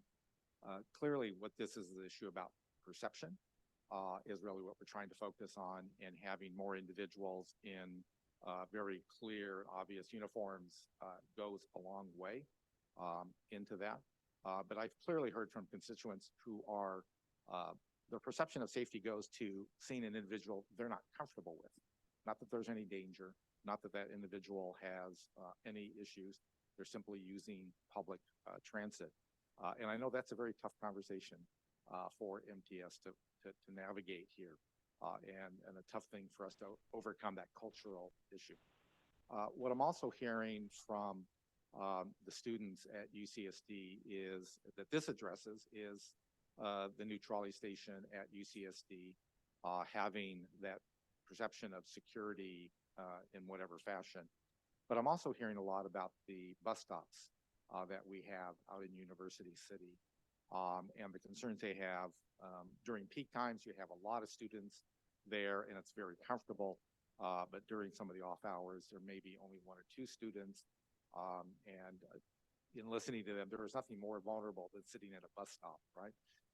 You don't really have any place to go. If somebody approaches you, you're waiting for that bus to get out of there. And I don't know what the long-term vision is because you can't staff every single bus stop in the system to provide that safety. But one thing they did mention is easier access to the app in terms of being able to call for security, not necessarily calling 911, but to do that.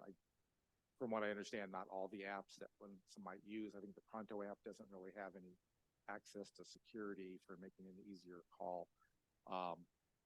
So that's kind of a long-term vision. Like you said, the key to ridership is for people to feel safe out there, not just during Comic-Con or during a Padres game where there's hundreds, if not thousands of people on with you, but when you're actually taking for your daily commute or your short trips. So I appreciate the challenge. I think this is a good response to where we're at. I appreciate the board members and their aggressive work trying to bring this forward and being supportive of that. I will add, there is a good story. My staff took the trolley from City Hall down to a Padre game, an afternoon game, and there was an individual that clearly was exhibiting overdose. They made the calls once they connected. At the very next stop, there was MTS staff there to apply the Narcan, perhaps saving an individual's life. So it's very good stories along the way. We don't want to forget about those as well. So again, I'll be supporting the item. Again, thank you to staff for this good work. Thank you, Chair. That's great to hear. Thank you, Member LaCava. All right, Mr. Styler, thank you very much to you and your team for the presentation and for bringing this forward. Also appreciate the perspective of the Transit Officers Association. Thank you for being here today, as well as to the other public commenters on this. As mentioned earlier, we can increase ridership by improving the rider experience, and we need to ensure that our customers are not only safe and secure, that they feel safe and secure while they're riding. And these additional steps will help our passengers know that they are in good hands while they are riding transit on MTS. We have a motion by Vice Chair Goebel and a second by Member McCann. Clerk, please call the roll. Chavez? McCann? Aye. Donovan? Yes. Cano San Diego is not present. Goebel? Yes. Aguirre? Yes. Dillard? Yes. Gastel? Aye. Bush? Absent. Frank? Aye. Montgomery Step? Yes. LaCava? Yes. Moreno? Moreno, yes. Whitburn? Hall? Yes. The motion passes unanimously. Thank you, Clerk. Thank you, everybody. We are coming up on 10:30, so we are going to move into closed session. After closed session, we will return into the chambers here and go back into open session to complete the remainder of today's agenda. Thank you.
report out.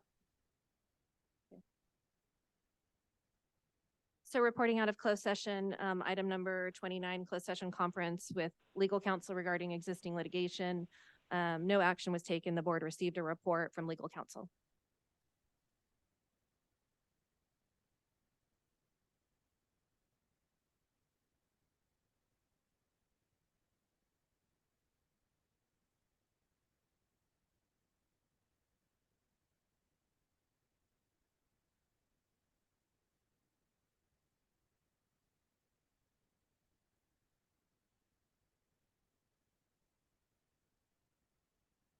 All right, we will return into open session now. We are going to hear item 24 first, and then we will hear item number 23. Item 24 is an overview of MTS access services, and we're going to invite Michael Wygant and Jay Washburn to present this informational item.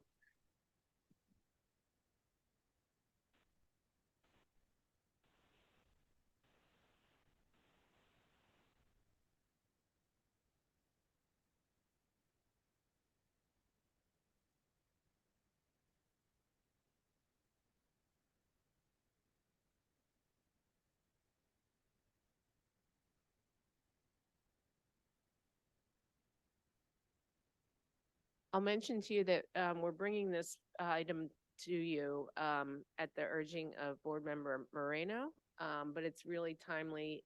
We are going to be engaging with a peer review of how we provide access services. We believe that we're following, best practices, but at this point, we want to have another set of eyes look at what we're doing. But this is a great opportunity for you all to understand that side of our business. So I'll leave it to Mike Wygant to kick us off. Thanks, Sharon. And now I can cross off slide 12. So just kidding. Good morning, Chair Whitburn, members of the board. Again, I'm Mike Wygant. I'm the Chief Operating Officer here at MTS over Transit Services. I'm joined by Jay Washburn, our Manager of Paratransit and Minibus Service. So the team produced a pretty good overview. We'll go into what we think is adequate detail, but obviously we're up for any questions. We really want to showcase the service that we provide. So what is Access? So Access is our paratransit service for our customers within the region as part of any grant recipient as a public transit agency. If you provide fixed route service, 49 CFR 37 requires you to also operate with a paratransit service. So Access is the name of our paratransit service. It is for individuals with disabilities, and it will be provided at comparable levels of service to your fixed route service. Also under the ADA, paratransit is a safety net for persons with disabilities that cannot use fixed route service, and I'll go into the details of that later. It is required to be provided as a minimum within our complete service area. There's some caveats to it. It also includes a buffer of 3/4 of a mile for many of our transit routes, bus routes, or transit centers. So kind of an overlap of an additional 3/4 miles outside of that grid of service that we provide. It is provided to individuals, as I had mentioned, that cannot ride our fixed route, whether it be a physical or a cognitive issue that prevents them from riding it.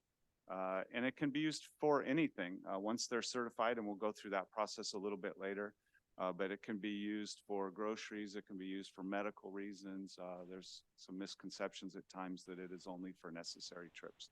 They can go to the mall once they're certified. It's required to be allowed to them. Again, some of the governing rules are the ADA, American Disabilities Act. Again, that recognizing, especially after ADA was implemented, that all the transit systems went through a modification process to make their vehicles accessible, and all of our vehicles, trolley and bus, are completely accessible within the ADA limits. That may not be enough for some who had cognitive or functional disabilities, and they made an additional service. That's also covered under the DOT regs, where it talks about the service level and the criteria and the options, and I'll go into that a little bit more. So some of the operating standards, and really we use this word comparable. They also use comparable in different places of the regulations. What does that mean? Well, that means it will be provided on the same days, on the same hours, and in the region as we discussed. If we have a route that provides fixed route service till 10 p.m., that means that paratransit would be provided till 10 p.m. If it's provided on Saturdays but not Sundays, we as a minimum would provide paratransit on Saturday but not Sunday. Again, it's not designed to be over and above. It's supposed to be comparable. It is designed and regulated to that you have requests at certain times be honored within a 2-hour window. We call it the negotiation process. So if a client says, I want to go to the movies and I want to be there at 1 p.m., the movie starts at 1:15. Again, you couldn't get that level, you couldn't demand that level of service out of your fixed route. So the regulation says you, for efficiencies, and so you can fit everybody in, because you can't refuse anybody. You have a negotiation process for a 2-hour window. So if they want to be dropped off at 1 o'clock, we can offer them a ride no sooner than noon and no later than 2, and then we kind of work around that. We try to get them what they ask for, but with the scheduling system and efficiencies and the loads, the demands, which we don't know from day to day, we work within that. Riders, once we agree to that time frame, will be picked up within a 30-minute window. If they're not picked in that 30-minute window, we're not only not on time, but we consider that to be a missed trip. Even if we pick them up, we would still classify that, and there's other reasons for that. The ride time must be comparable with the trip taken on fixed route. And this is a little bit difficult to understand, so I'll try to explain it. But a typical fixed route would have a bus stop. It may have a transfer to another fixed route, maybe a trolley or whatnot. But if you were to type in your home address and you wanted to use fixed route, or you wanted to use regular trolley, in our case, transit, it would give you walking distance to the nearest bus stop or transit center, and then the length of that trip along with any wait times for it. And if you would have to transfer, it would also add that to it. And then wherever your destination is, you may have to walk 2 blocks to get to that movie theater. That's the travel time that it's compared against. Obviously, we don't try to make it that much, but that's what we grade ourselves against. That's what the regulation requires, is it adds in the walking time piece. Again, back to comparable. It's not over and above as per the regulation. It has to be comparable. 10-day prior reservation. We'll talk about this a little bit later. The industry standard is 2 days. They deal with that because it is truly a demand response. We don't know. It's not like fixed route. One day we can have, huge loads, and then next day nobody calls. And so typically you see a 2-day reservation window, meaning no sooner than 2 days before they can make the reservation. We actually go over and above. We just recently added a 10-day reservation window. And trips can also be pickup or appointment time. And what that means is the scenario I gave you about the movie theaters. If I want to be picked up or I want to be dropped off 1 o'clock, that's an appointment. They can also say what time they want to be picked up, and we can negotiate either side of that, because the time may be more important about when they're being picked up versus when they're going to get to the location.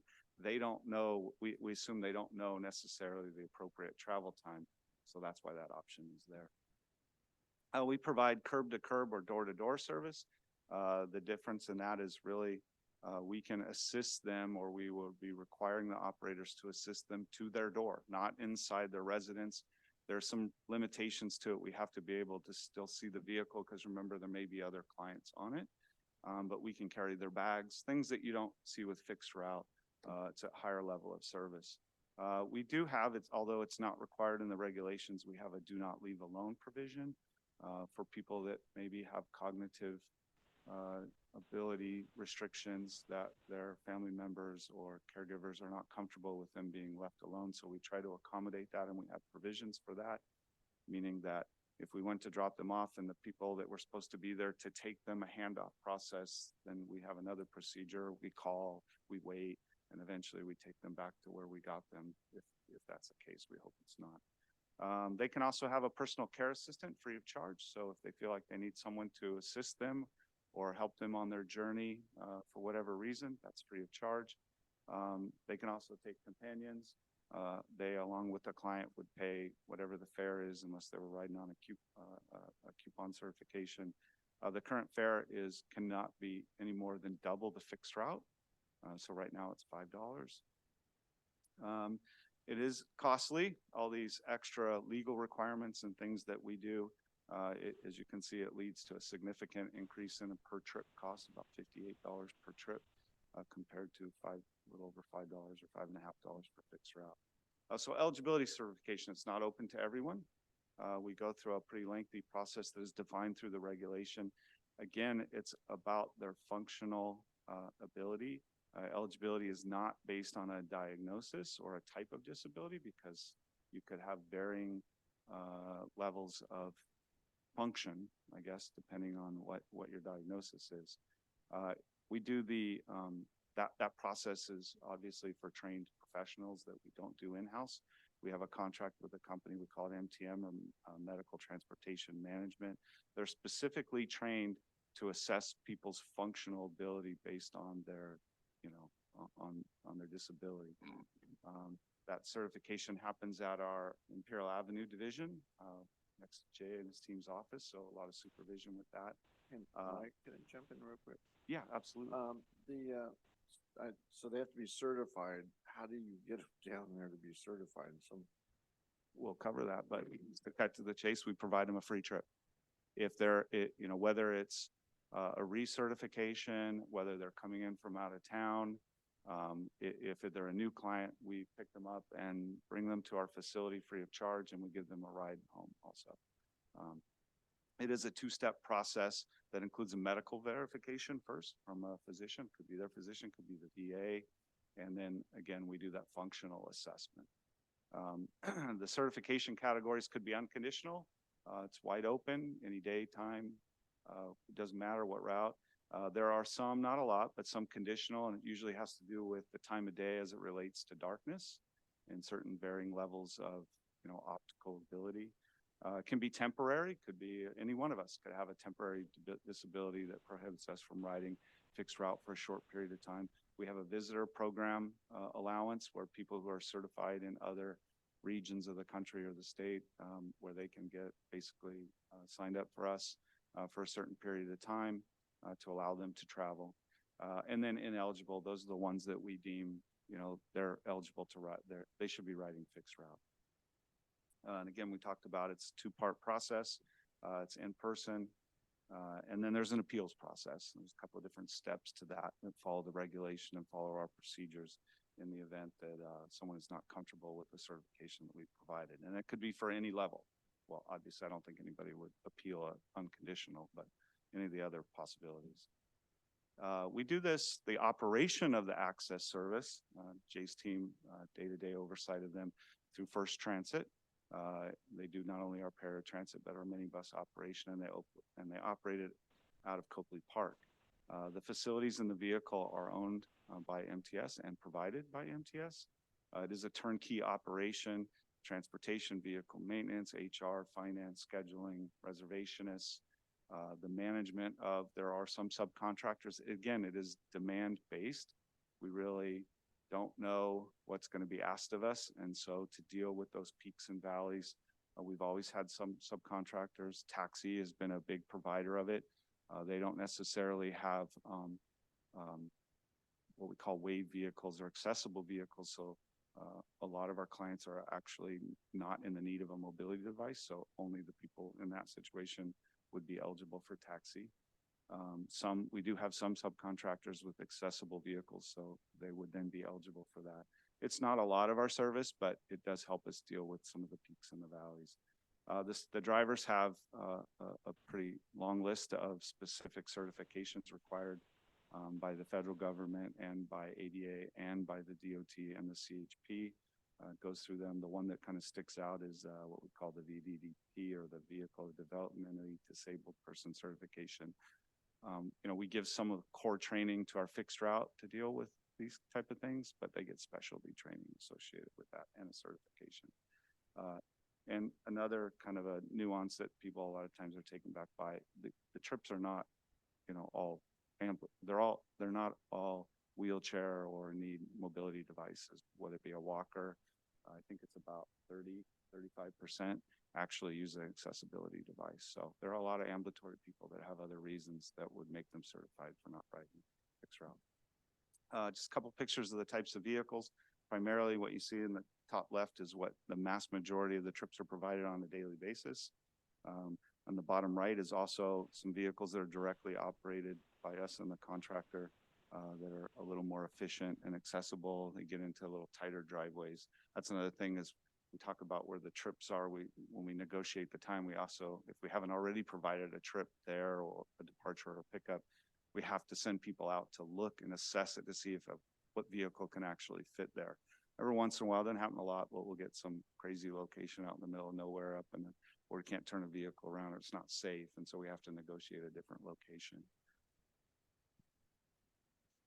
A lot of oversight is responsible. We are the grant recipients. We are the providers. Again, the certifications are done on site at IAD, just steps away from my offices and Jay's team. We do daily performance monitoring with their team. We get lots of information through the radio system, through alert systems, through our Slack systems. They provide daily reports on the performance on things like on-time performance, onboard times, customer complaints. We do an oversight of not only the operations, but the maintenance. They provide us a lot of reports. We do random audits, and we also do, with all contractors, a quarterly audit where in-house QA teams go in there for 3-4 days at a time and do a deep dive into their vehicles and their maintenance records to make sure they're being maintained properly.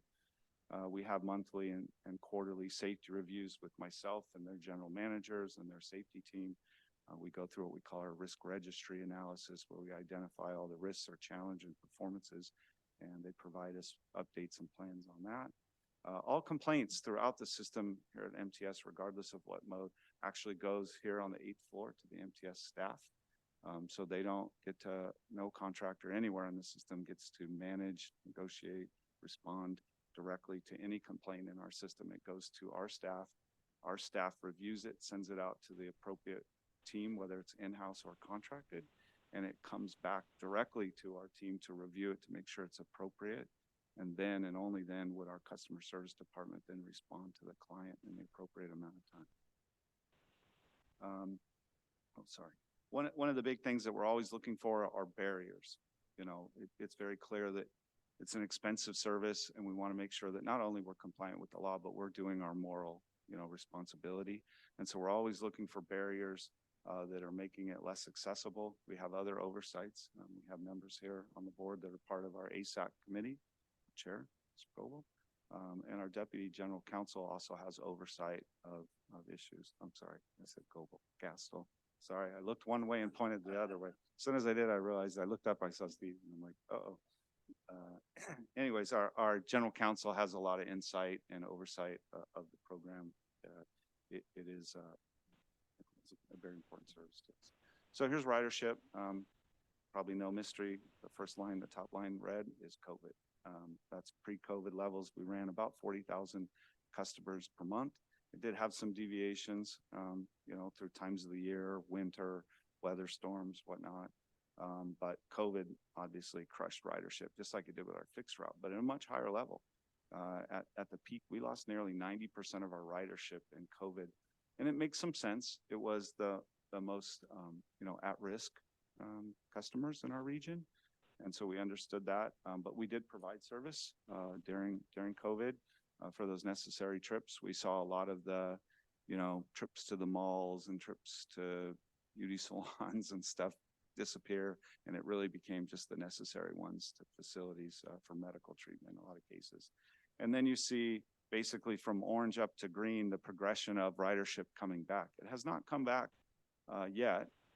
To the level that our fixed route is. It's hovering right now at about 55% of pre-COVID levels, but a steady incline from orange to green year over year as it's starting to come back. I'm actually glad to report that August was the highest ridership we've had since COVID. It's not on this chart, but it's at a little over 26,000 customers, so we're getting close to that 60% range. You'll see a little bit dip in green. That was an unfortunate labor issue, as you're all well aware of. So during that, we did a lot of communication to customers that we would be challenged during that time frame. We'll cover that a little bit later, but that, if you're wondering what that dip was, that's what that is. But again, we're back up to higher numbers than you see on this chart, with the exception of pre-COVID. A little more about ridership. It is demand-based. Unlike fixed route where we run and whoever can get on the bus gets on the bus, we cannot refuse service. We have to negotiate within that 2-hour window. So it can vary drastically in the service levels that we provide today based on what's going on. One of the big unknowns that we have to deal with is a lot of our clients are going to facilities that cater to people, putting them to work, people with disabilities, or medical facilities or group facilities for recreation or physical therapy.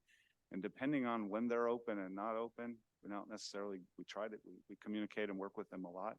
But for instance, like COVID in the state of emergency with the state really dictated about who was open and who wasn't open. And we could get a call on a Monday, hey, we're open, and suddenly we've got a, 500 person jump in our ridership for the day. So it is pretty complex. Jay's team does a great job along with the contractor to manage that. Again, the ridership is not, people are under the assumption that everyone riding in those vehicles is in need of a mobility device. It's roughly 26% are wheelchair riders. 21% are that do not leave alone, where we have a process to hand someone off to somebody. And 8% are door to door. We're actually assisting them all the way to their residence or their facility, whether it be a medical or an entertainment facility. And again, we cannot deny a trip. We have to find room in there. So that's why we have, some of this extra resources on an as needed basis. We talked about the ridership impact for COVID. Again, it dropped significantly. We did a few things during that, like everywhere else, social distancing. PPH is passenger per hour. So we try to make it as costly as it is. We try to make it as efficient as possible. Again, you don't get a 40-foot bus with a single reserve for a single rider. You don't get access trips like that. A lot of times you get them that way, just because of where you're going and the time, and that we can't deny you the trip. But a lot of times we try to conjoin the trips to make it as efficient as possible, but get them there, at or before that window that we talked about. And so we had to make some adjustments in the PPH requirements in the contract and the regs during COVID because we didn't want people next to each other. We tried to give social distance. So we did a lot of single rides during COVID. Unfortunately, our contracted team bid with the assumption that there were going to be joint trips for efficiency and we were going to have 40,000 people a month. In COVID, we didn't, 400,000 people a month. We didn't. And so we had to work with them to cover some of their fixed costs. They still had to maintain the vehicles. They still had to maintain the radio system. Now that we needed twice as many operators for a lot less people, we had to work on some of that. So we put in some supplemental agreements to help with that, to get them through that gap. We reduced taxi, we reduced the subcontractors where we could to make sure we stayed as focused in on our own employees, our First Transit employees. Unfortunately, towards the end, when you lose 90% of your ridership and sustained an 80% loss for 2 years, and eventually it's demand response. And we did actually have to furlough some employees. But as it, came back, bridging the gap, again, we saw huge increases year over year, but still nowhere to pre-COVID levels. 22 had an 80% increase compared to 21, but we were still below 50%. Again, we're currently at 55% and not counting in what happened last month. Again, our highest ridership since pre-COVID. And then there's our passenger count for FY23. As we come back with this ridership increase, obviously any furloughed employee, we've long since called them back to work. We've implemented with your approval, I think it was late last year, a 2% increase for wages to try to attract more people. We re-implemented the use of additional subcontractors when we couldn't keep up with it as we're trying to bring staff back because we're chasing ridership now with COVID coming back. We implemented referral bonuses and had hiring events and really went full-fledged trying to attract as many people. Some of the performance levels and the big three that we look at is the phone system, how accessible are we, what our OBT or onboard time is. That's that comparison to how long the trip is. I don't want people riding around the county all day long just to make it more efficient. We want to make sure we get them there as fast as we can and on-time performance. Pre-COVID, we were doing exceptional.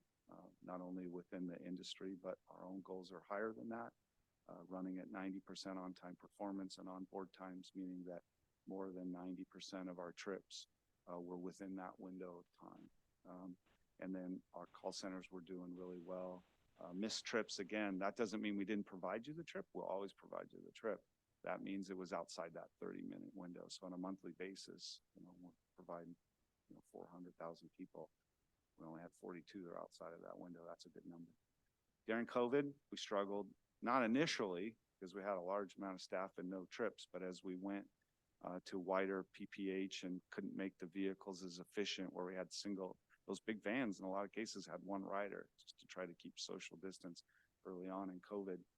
It really drove the OTP and the onboard times. Had some fluctuations. That was a little easier to manage because, again, now there was only one person, we had a direct trip. But the hold times and the missed trips, not only in COVID, but as we started to climb out of COVID where we were chasing ridership, really started to hit us. Then we had the strike. That created a few weeks of some trouble. But again, I'm glad to report we are right back where we want it to be. We can always improve. Our onboard time is within the realm of what we would like it to be, and our on-time performance is at 90%. We've got most of the call problems, kind of alleviated that lack of accessibility or lack of ability to communicate with us. The work stoppage, everyone in the room's painfully aware of it. We had basically two parts of it. We had what we call the sympathy strike. When El Centro and their union went out, they started setting up picket lines at other facilities, and our Copley Park in April was impacted by that. And then we had our own labor dispute. And again, we covered that ridership. There were some who crossed the line, but the mass majority of it was done with the subcontractors. We covered 60% of that service requests, and a lot of robust communications. In the end, after the strike was over, we were really worried about a loss of operators, but the net was less than 2% actually didn't come back after the strike. So we prefer not to lose any. But anyways, as we returned to work, we really focused in on, welcoming them back, a lot of food and swag events. Because of the time that we're out, we had to go through a retraining process. So that created a couple of days of challenges. It really is about the operators, getting as many as we can, chasing that ridership increase. And retention has improved, turnover has improved, class sizes have definitely increased in the last few months. New management approach. We learned some lessons as we went through some of these challenges. So we worked on that. The team has got a kind of a different approach to it, a little bit of a different oversight. Wage increase, not only from what the board approved back in that 2%, but through the CBA and the negotiation process, there's definitely been some enhancements and increases to that. Some other things that we do over and above the regulation, we have automated phone notifications. So when's your ride coming?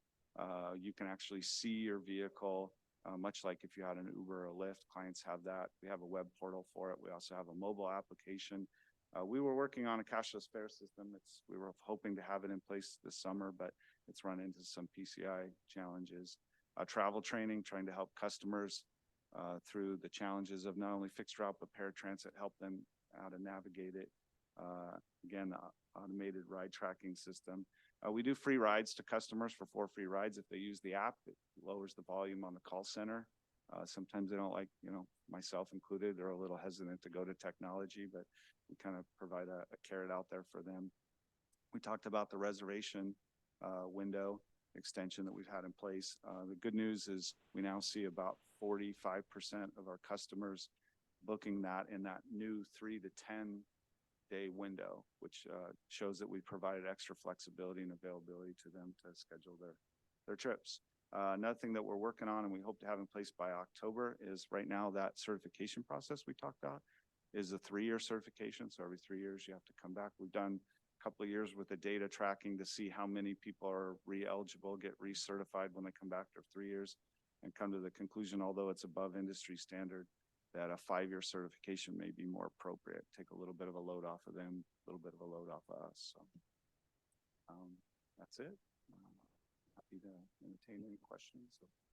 Thank you very much, Mr. Wygant. Clerk, do we have any public comment?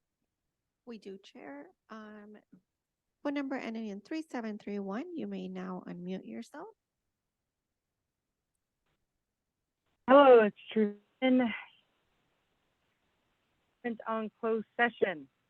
Too much meeting management can lead to meeting censorship. Gotta remember those comments. I'm gonna say all of these services offered are great. I particularly like the ability for someone to have a person ride with them for extra care on their trip. And it's smart to try to conjoin trips when possible for fiscal responsibility, of course. I'm pretty sure I've actually ridden an MTS access bus a couple of times. I'm not really sure why that is. Maybe it was the only one available. Who knows? But since probably none of you have, I will tell you it's totally different than a regular bus. The seats are much nicer, for one thing. All the buses should have such comfortable seats with more room, especially because people are overweight in this country. And more buses should be smaller like them too, since most don't actually have many riders. The aisles are also wider. Get to different types of people riding, although that's pretty normal, I guess. There's always a unique mix of people. It's one of the things that makes it fun and, I don't know, perception of scariness too, I guess. I'm going to recommend that the presenter quit referring to the years 2019 and 2020 as pre-COVID and COVID. Those years have names. And the fraudulent emergency has a much more accurate description, and that is freedom and COVID lockdown. And that subsequent 90% decrease in ridership is because people fell for propaganda, including propaganda from MTS, which displayed messaging and put out signs that said, wearing a mask is a federal law. That was a lie and complete deception when federal mandates, which amount to suggestions, have zero jurisdiction in the states, counties, or cities. Time to get with reality, not the anti-extremist. Your time has expired. That concludes public comments, Chair. Thank you, Clerk. We will now open board discussion on this item, beginning with Member Moreno, followed by Member Chavez. Thank you. Thank you for the presentation, Mike, and thank you to the chair for bringing this item forward. This was at my request. Mike is right. You don't know when you're going to need these services, as was the case with my brother, who was a supervisor at Qualcomm and unfortunately had a brain tumor in his head for way too long. And it severed, the operation severed his optical nerve, therefore leaving him without sight. And one of the, so thank you for the work. Thank you for, I'm grateful for this ability that we have, and it's a federal requirement, right? But I am very grateful for the ability that we have to service folks in the community who have a variety of disabilities. One of the questions I had is, you mentioned, so it's, and the reason I brought this forward is because I, as a board member, I really knew very little about access. And just for the record, I did not give my brother any privilege of having a sister on the board. He went through this on his own, and it was a really difficult process, extremely difficult, that took many months. In my opinion, it took way longer than it should have, especially for people with disabilities. My brother has a very positive disposition, and he continued. When he actually outlined every single step it took, he showed it to one of his blind colleagues, and the colleague said, that's too much. I'm not even gonna go through that hassle. And so that was the reason I wanted to bring this forward to the board, to really push us in the direction of making access more accessible to folks, not putting so many hurdles forward. Now, you said MTM they're the ones that approve or deny. Is that correct? Correct. Okay. They oversee the certification process and give the initial approval or denial. Wonderful. And then Okay. we oversee the appeal process. We have a lot to talk about offline, and I'm sorry that my brother is not able to be here today. He actually has a job at Cuyamaca, providing disability services at the school. So full circle, which he still uses access. You had mentioned that this program has been audited, but you referenced the vehicles. Have we audited MTM? Yes, the whole program was subject to the typical FTA audit when they come in and do that. And we went through that process. There were some administrative stuff that we had to work on, but what you're really looking for is making sure that there's no denial to somebody's civil right. And we were squeaky clean as it comes to that. Also part of the peer review that Sharon had mentioned, which we were working on some of the finals with that. It's something that you see very typical in this industry. Transit has the advantage of a lot of people do the same thing. And so that process is us reaching out to APTA to find other people, our peers, to come in here and really do a deep dive. I just actually came back from doing one for VTA on something else, not paratransit, but operations of rail and bus. And it really gives us an insider's approach to how the rest of the industry is doing it. Looking obviously to make sure that we're legal and compliant, but really looking to see if we are, progressive with the trends. Are we staying out ahead of it? Are we preventing any, are we providing, unfortunately, barriers to what you said, access or paratransit? Are we doing our due diligence? Are we over and above? Or are we just barely squeaking by? We do a lot of audits. Jay and his team does audits, of all their reporting and stuff. But I'm referring to the audit by the audit committee on MTS. I don't believe our internal audit committee. Yeah, our the internal audit financial, committee. I don't believe Yeah. that we've done one of those. Okay. Just, it would be something for this body to consider is doing an audit. I love audits, by the way. I think they're cleansing. And so, also, what type of marketing do we do for access? So it's on our website. Uh-huh. We also go out and with travel training and other events, we go out to some of the centers to try to assist people on how to use it, answer some of those questions. I know we've had discussions and I know that there have been some challenges. We've implemented things like a VIP program where we'll actually go to their house in certain cases, not all the time, where we provide a laptop or a tablet and help them. But we do go out to a lot of the group facilities that we would typically need us and try to walk them through the challenges of it. Okay. I would welcome MTS's marketing team to take on some of the marketing for social media marketing for access. And then, okay.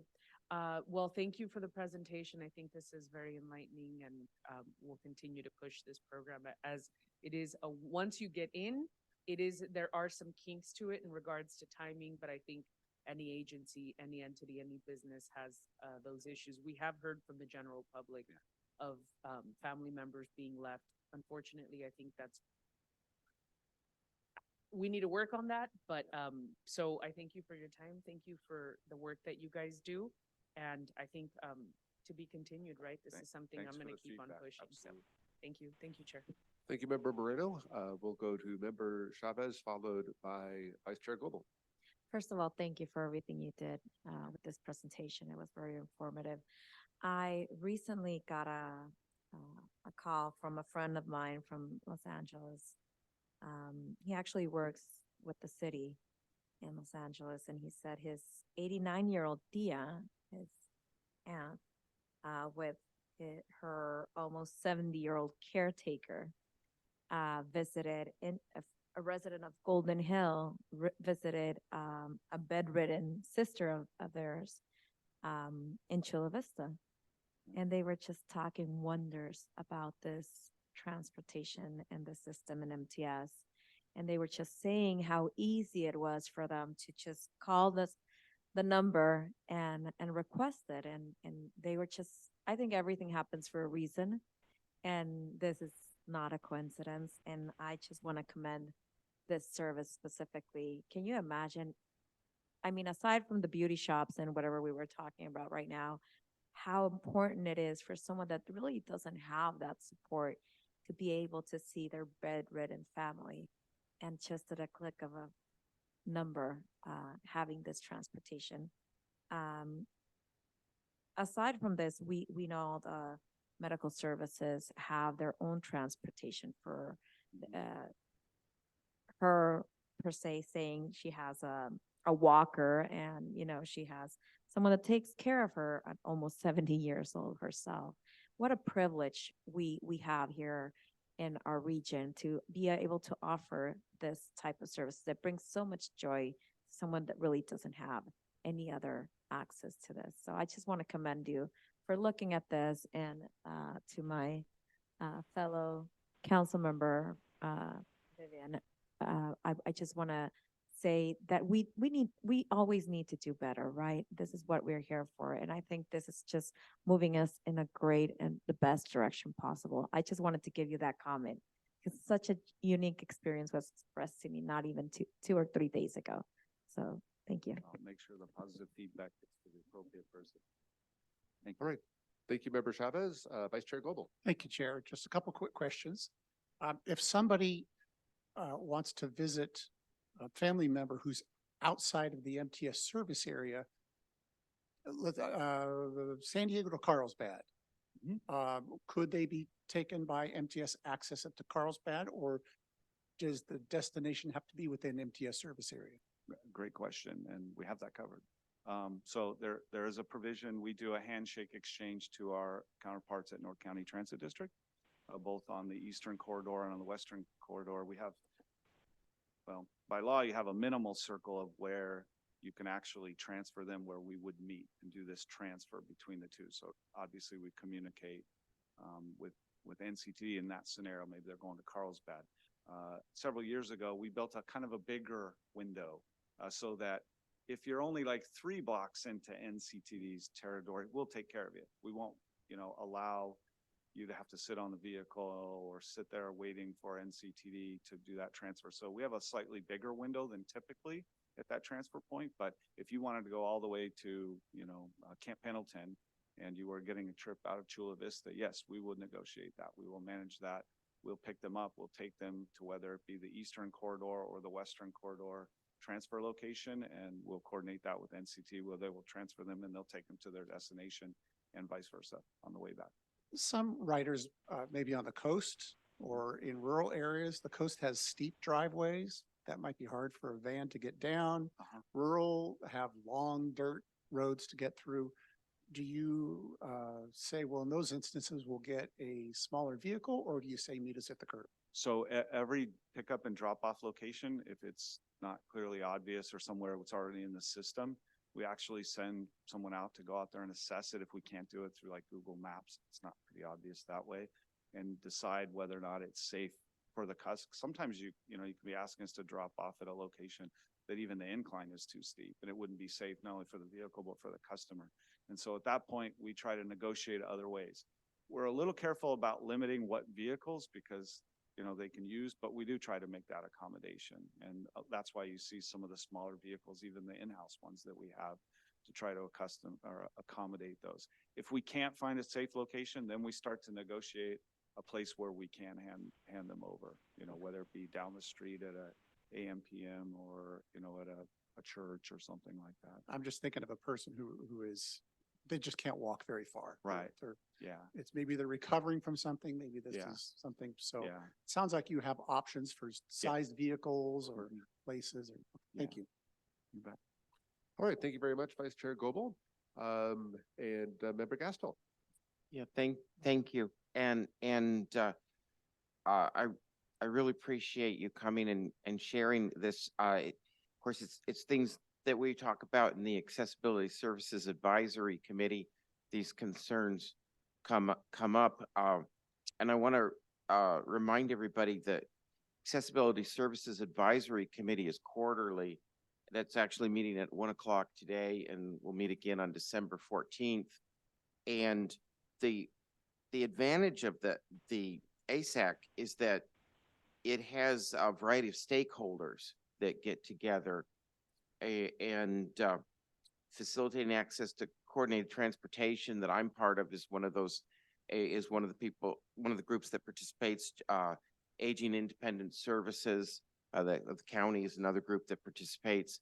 It's really good to have the different stakeholders talking about these things on a regular basis. It's really a positive thing. And we get different minds together and different perspectives together. The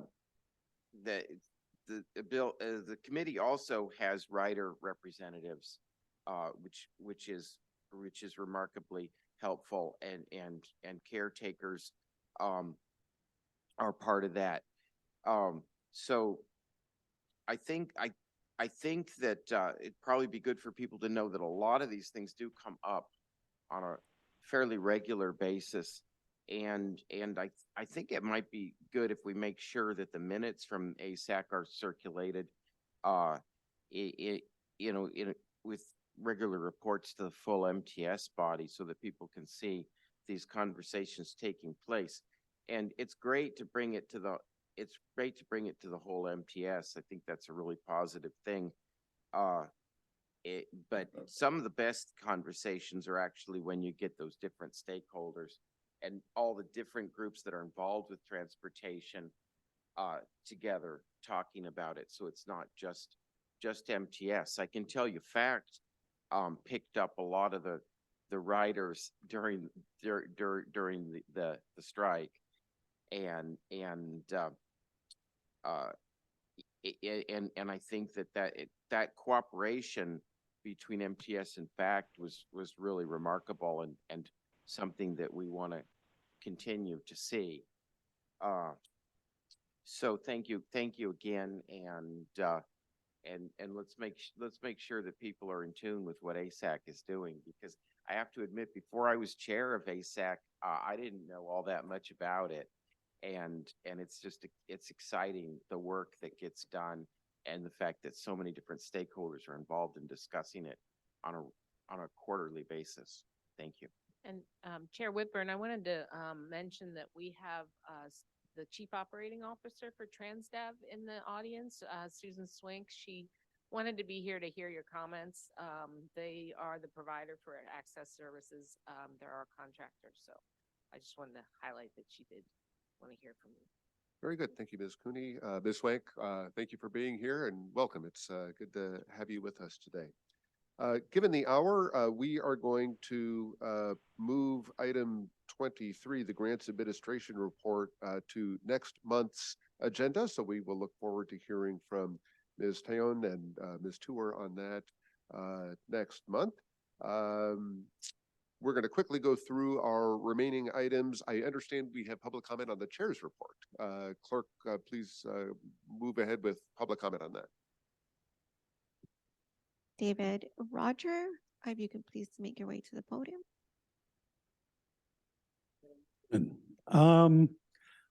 The reason I want to talk about the chair's report is that I brought up at 2 meetings ago about the grease at the Fifth Avenue trolley station.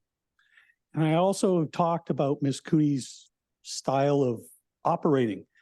They did come out within 7 to 10 days and clean the top of the pavement, except there's 2 inches that the rail drops down.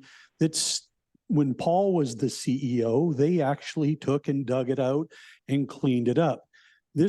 So now the rails are filled with this grease, and with our little hurricane that we had, that we got 1 inch of rain, all that rainbow water went down to San Diego Bay.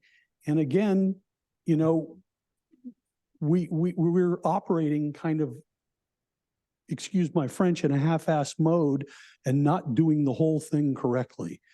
I really think that we need to do that. And I really think this organization needs to actually have an oversight committee that reports to them, not get your oversight from MTS.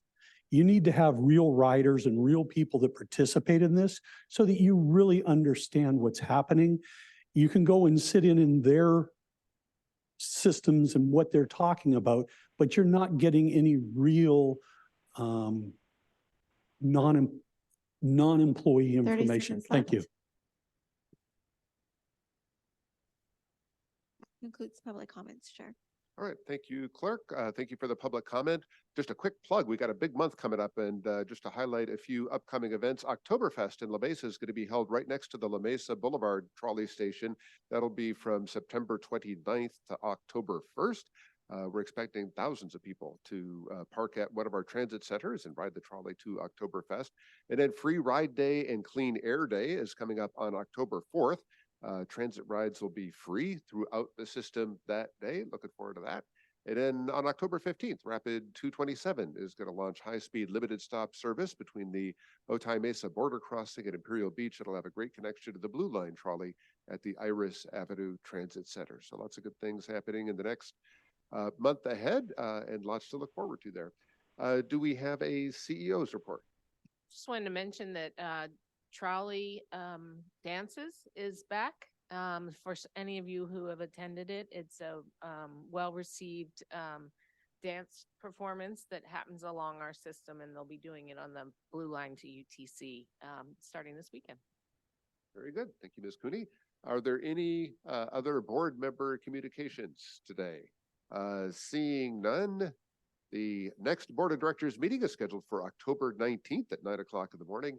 Thanks, everybody. We stand adjourned.